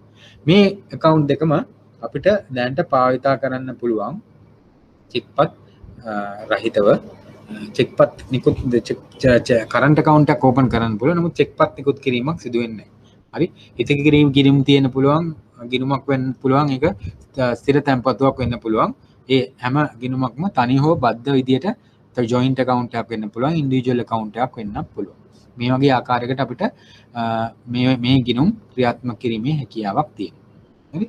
පැහැදිලිනේ. ප්‍රධාන ගිණුම් දෙකක් අපි දැන් සාකච්ඡා කරා. පුද්ගලික විදේශ විනිමය ගිණුම්, ව්‍යාපාර විදේශ විනිමය ගිණුම්. මම ඒක භාවිතා කරන උදාහරණ දෙකකුත් කිව්වා. තමන්ගේ වෘත්තීමය යම්කිසි දැනුමක් භාවිතා කරලා යම්කිසි ආදායමක් උපයනවා නම් ඒක පර්සනල් ගිණුමකට දාන්න පුළුවන් foreign currency. ව්‍යාපාරයක් නම් ඒක business foreign currency account එකක් විදිහට open කරන්න ඕනේ. තවත් කාණ්ඩයක් තියෙනවා ආගම්‍ය ආයෝජන ගිණුම. ආගම්‍ය ආයෝජන ගිණුමට අපි කියන්නේ inward investment account කියලා. ආගම්‍ය ආයෝජන ගිණුමට තමයි අපි තුමු අපේ අක්වරල නැත්නම් විදේශ සමාගම් ඉන්නවා නම් විදේශීය ලංකාවේ ජාති කණ්ඩයක් අපේ පුරවැසිභාවය නැති විදේශීය කණ්ඩයක් නැත්නම් සමාගමක් අපේ ලංකාවේ ආයෝජන කරනවා. අපි කතා කරනවානේ ඍජු විදේශ විනිමය ආයෝජනයන් සම්බන්ධයෙන් foreign direct investment. ඒකට අන්න foreign direct investment එකක් එනවා නම් ලංකාවට. ඒක වෙන්න පුළුවන් අපේ ලංකාවේ මහා බැංකුව නිකුත් කරන විදේශ විනිමය සුරකුම් වෙන්න පුළුවන්. ඒ වෙලාව ආයෝජනය කරනවා නම් මේ foreign direct investment එකක් විදිහට inward investment account එකට තමයි සල්ලි වැටෙන්න ඕනේ. ඒ වගේම අපේ ලංකාවේ චීන සමාගමක් විසින් ලොකු ව්‍යාපෘතියක් කරනවා නම් ඒගොල්ලෝ inward investment account එකට තමයි ඒගොල්ලන්ගේ ඒ ව්‍යාපාරයේ සම්බන්ධ මේ මුදල් ආයෝජනය එන්න ඕනේ. එතකොට මේක investment එකක් විදිහින් ඒ inward investment account එකට තමයි යන්නේ. ඒතර විගම්‍ය ආයෝජන ගිණුම මේ කට්ටිය විදේශ විනිමය ලංකාවට ගේන්නේ ඍජු විදේශ විනිමය ගේන්නේ අපිට ආදරයට නෙමෙයි නේද? ඒගොල්ලොත් ලාභයක් උපයලා ඒ ලාභය තමන්ගේ රටවලට ගෙනියන්න ප්‍රතිලාභ ගෙනියන්න තමයි ඒගොල්ලෝ එන්නේ. එතකොට ඒගොල්ලන් අපිට විදේශ විනිමය ඇතුළට ගන්න ක්‍රමයක් තියෙනවා වගේම එළියට ගන්න ක්‍රමයකුත් අපි ගන්නකොටම අඳුනලා දෙන්න තියෙනවා. නැත්තම් මේ වැඩේ වෙන්නේ නැහැ. එතකොට ඒ විදිහට තමන්ගේ ලාභයට එළියට ගෙනියන account ක්‍රමය තමයි outward investment accounts කියලා අපි සඳහන් කරන්නේ. හරි. එතකොට මේක ඔයගොල්ලෝ පොඩි දැනීමක් තමයි මොන වගේ භාවිතයක්ද තියෙන කෙනෙක් කියන තමයි ඔයගොල්ලෝ මේකෙදි වැඩියෙන්ම දැනුවත් වෙන්න ඕනේ. හරි. එතකොට විගම්‍ය ආයෝජන ගිණුම කියලා කියන්නේ අපේ රටෙන් තමන්ගේ ආයෝජනයෙන් ලැබෙන ප්‍රතිලාභ එළියට ගෙනියන ක්‍රමය.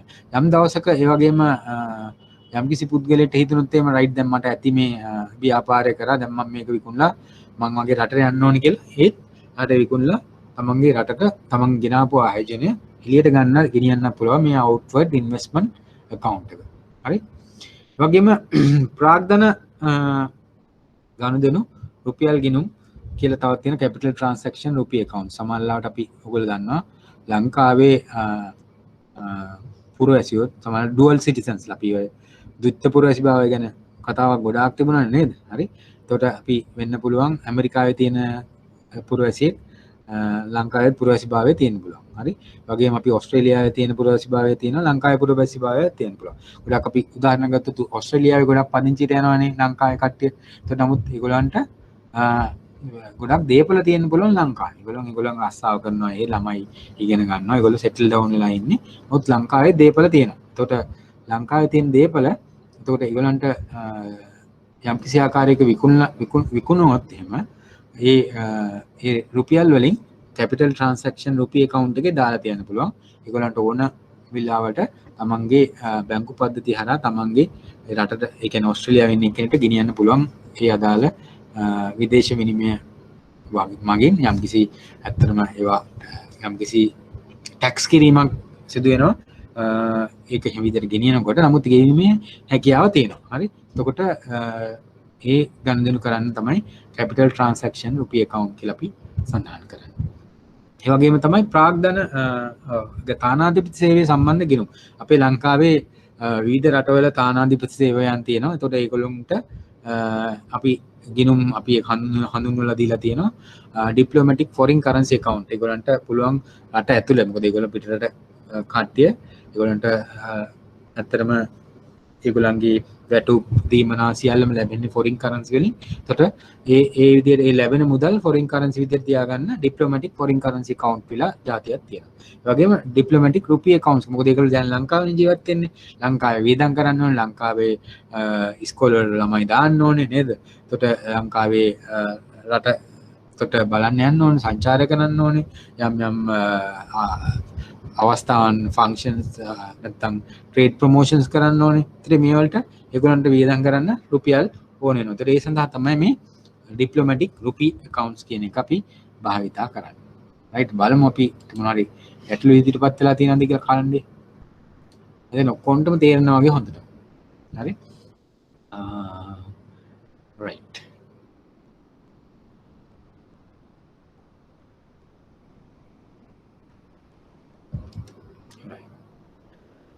මේ සියලුම ගිණුම් වලට චෙක් පත් රහිත ජංගම ගිණුම් පවත්වාගෙන යන්න පුළුවන්. ඉතිරි කිරීම් ගිණුම් පවත්වාගෙන යන්න පුළුවන්.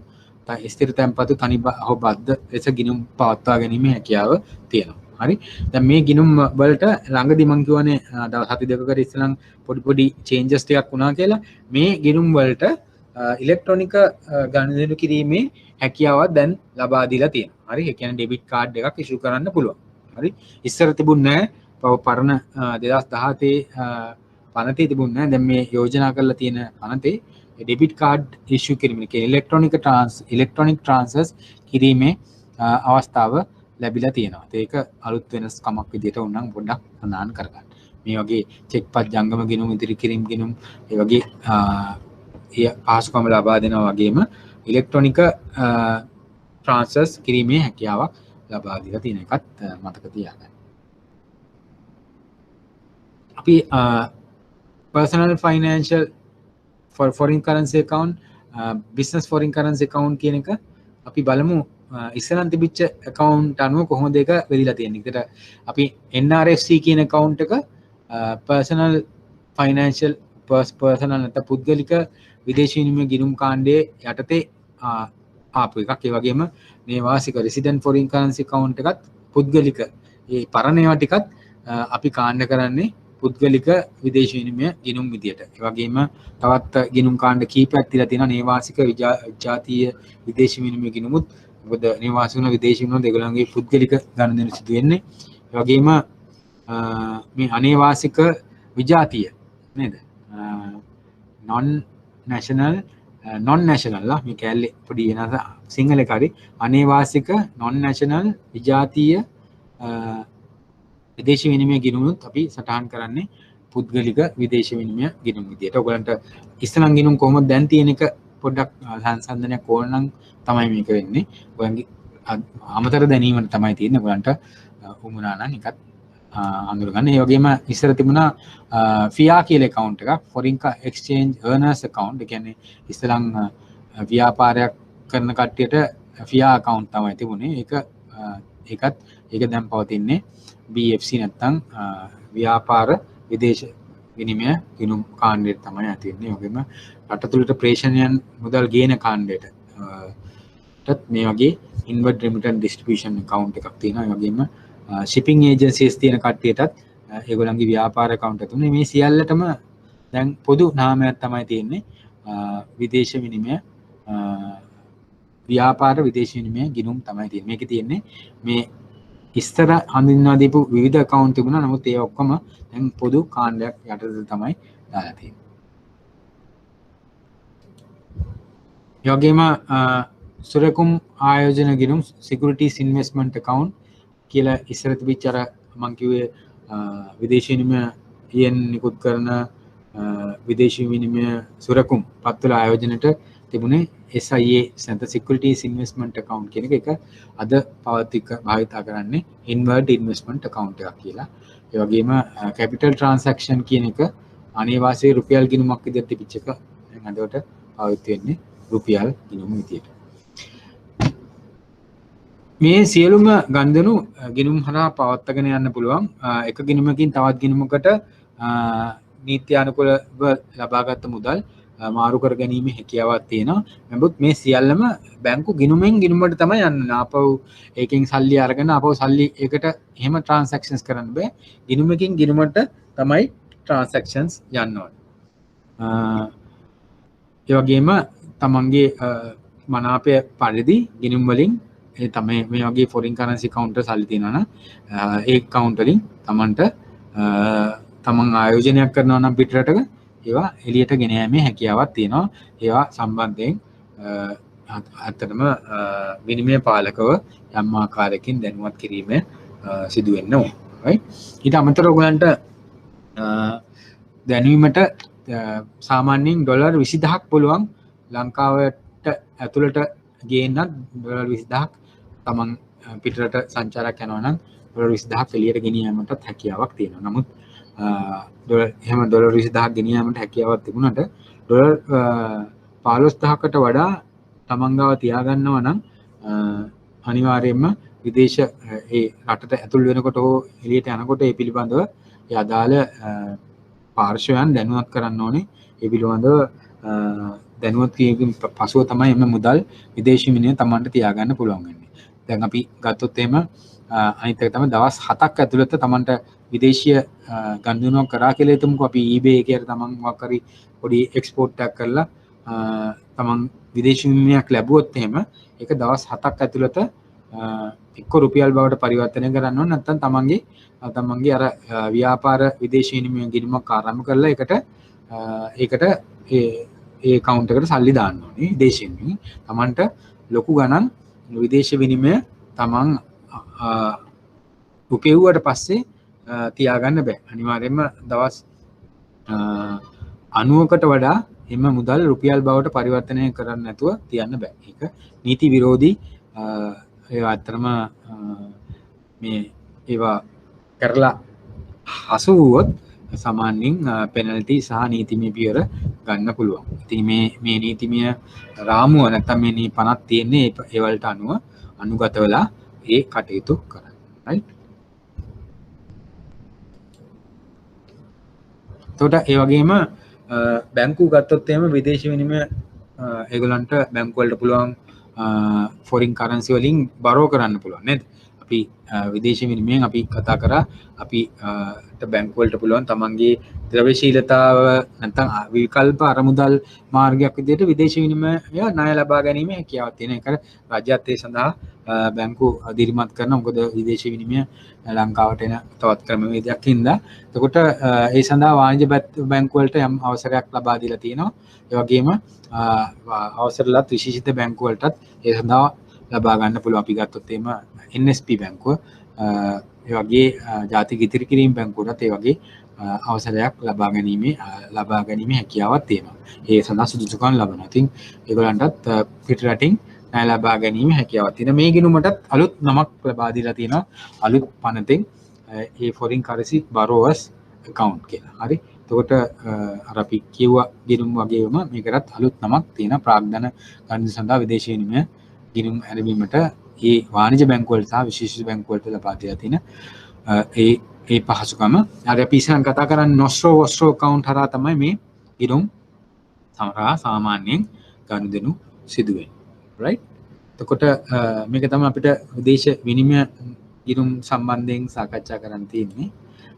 ඒ වගේම විදේශ විනිමය ප්‍රේෂණ සම්බන්ධයෙන් අපි සාකච්ඡා කරනවා නම් අපිට පුළුවන් වයර් ට්‍රාන්ස්ෆර් හරහා අපි කතා කරා වගේ අපි මැදපිරිදික වැඩ කරන එක්කෙනෙක්ට එයාට ඩුබායි බැංකුවක account එකක් තියෙනවා නම් අපේ එයාගේ ඥාතීන්ගේ account එක තියෙන්නේ සම්පත් බැංකුවේ නම් ඒ ඩුබායි බැංකුවෙන් ඒ සම්පත් බැංකුවේ account එකට වයර් ට්‍රාන්ස්ෆර් එකක් කිරීමේ හැකියාවක් තියෙනවා. නමුත් ඒවා සාමාන්‍යයෙන් වියදම් ටික පිරිවැය වැඩි. ඒ වගේ ගනුදෙනුවක් කරොත් බැංකුවකට එවැනි ගනුදෙනු කිරීම සඳහා සාමාන්‍යයෙන් වැඩි මුදලක් ඒගොල්ලන්ට එම රටේදී වැය කරන්න සිදු වෙනවා. නමුත් දැන් මේ අපි ඉස්සෙල්ලා බහුලව භාවිතා කරන ක්‍රමයේදී තමයි හුවමාරු මධ්‍යස්ථාන හරහා exchange houses. ඔය දැන් අපි කතා කරපු MoneyGram, Western Union, රියා කියන්නේ මේ ඒගොල්ලෝ ඒ රටේ පවතින හුවමාරු මධ්‍යස්ථාන. ඉතින් ඒ හුවමාරු මධ්‍යස්ථාන අපේ වාණිජ බැංකුවල තමන්ගේ තොරතුරු තාක්ෂණ පද්ධතීන් එක්ක සම්බන්ධ වෙලා තියෙනවා. ඒකට වාණිජ බැංකු වලට ඒ හුවමාරු මධ්‍යස්ථාන හරහා ඒ ගිණුම් වලට තමන්ගේ මුදල් මාරු කර හැවීමේ හැකියාවක් තියෙනවා. ඒ හරහා තමයි ඔය දැන් මේ ක්‍රමය භාවිතා කරන්නේ. එතකොට ඒ අදාළ මුදල් රෙමිටන්ස් විද්‍යුත් මාර්ගයෙන් ලැබෙනවා. ඒ ක්‍රමවේදය තමයි අපි දැන්ට භාවිතා කරන්නේ වයර් ට්‍රාන්ස්ෆර් වල රියා, MoneyGram, Western Union වගේ ක්‍රමවේදයන්. ඉතින් මේකේ තියෙන අභියෝග තමයි මෙම ව්‍යාපාරයක් විදිහට මේ කාරණය කරන්න පුළුවන්. මේ ෆොරින් කරන්සි වලින් හැසිරෙනකොට අපි ඉස්සරහ කිව්වා වගේ මනි ලොන්ඩරින්ග් නැත්නම් මුදල් විශුද්ධීකරණය වගේම ත්‍රස්තවාදී මූල්‍යකරණය වගේ දේවල් වෙන්න පුළුවන්. ඒක තමයි මේ ඇත්තටම මේ ෆොරින් කරන්සි නැත්නම් විදේශ විනිමය ගිණුම් සම්බන්ධව ඉතාමත් දැඩි නීති රීති රාමුවක් තුළ ක්‍රියා කරන්නේ. ඒක ඒ වගේ අවදානමකට ලක් වෙන්න පුළුවන්. ඒ වගේම අවස්ථාව තමයි මේ හරහා මේ විදේශ විනිමය ගිණුම් හරහා රටට විදේශ විනිමය ඉතා විශාල ප්‍රමාණයක් අද්දවා ගැනීමේ හැකියාවක් තියෙනවා. ඒවා තමයි මම හිතන්නේ රටට විදේශ විනිමය වැදගත් වෙනවා. අපේ කෑම අපේ රටේ නිෂ්පාදනය වෙන්නේ නැති කෑම ගේන්න, වාහන ගේන්න, බෙහෙත් ද්‍රව්‍ය ගේන්න, අපේ පෙට්‍රල් ඩීසල් වාහන වලට ගන්න ඒවා ගේන්න ඒවලට විදේශ විනිමය ඕන. ඉතින් මේකට අපිට අපේ රටේ මිනිස්සු හම්බ කරන විදේශ විනිමය ලංකාවට ඒ ප්‍රේෂණ මාර්ගයෙන් ආවොත් තමයි අපිට ඒ පිළිබඳව ඒ ගනුදෙනු කිරීමේ හැකියාවක් තියෙන්නේ. right ඔක තමයි අද මම හිතන්නේ පාඩම. අපි එක ප්‍රශ්නයක් තියෙනවා. ඒකත් මම හිතන්නේ බලමු කරලා ඔයගලන්ට අපි අද පාඩමෙන් සම්බන්ධ.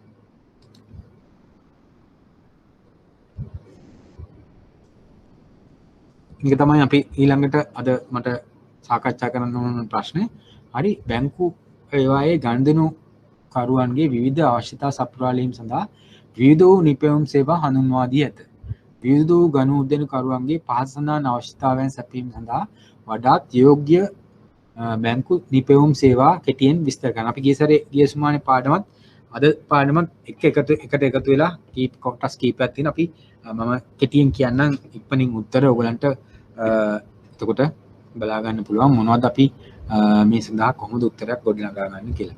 රජය විසින් සිදු කරන විශාල ලෙස අරමුදල් අවශ්‍ය වන මහා මාර්ග සංවර්ධන ව්‍යාපෘති මූල්‍යණය කිරීම සඳහා මොන වගේ ණය ක්‍රමයක්ද අපිට භාවිතා කරන්න පුළුවන්. අපි කියන්නේ විශාල මහා පරිමාණයේ මාර්ග වෙන්න පුළුවන්.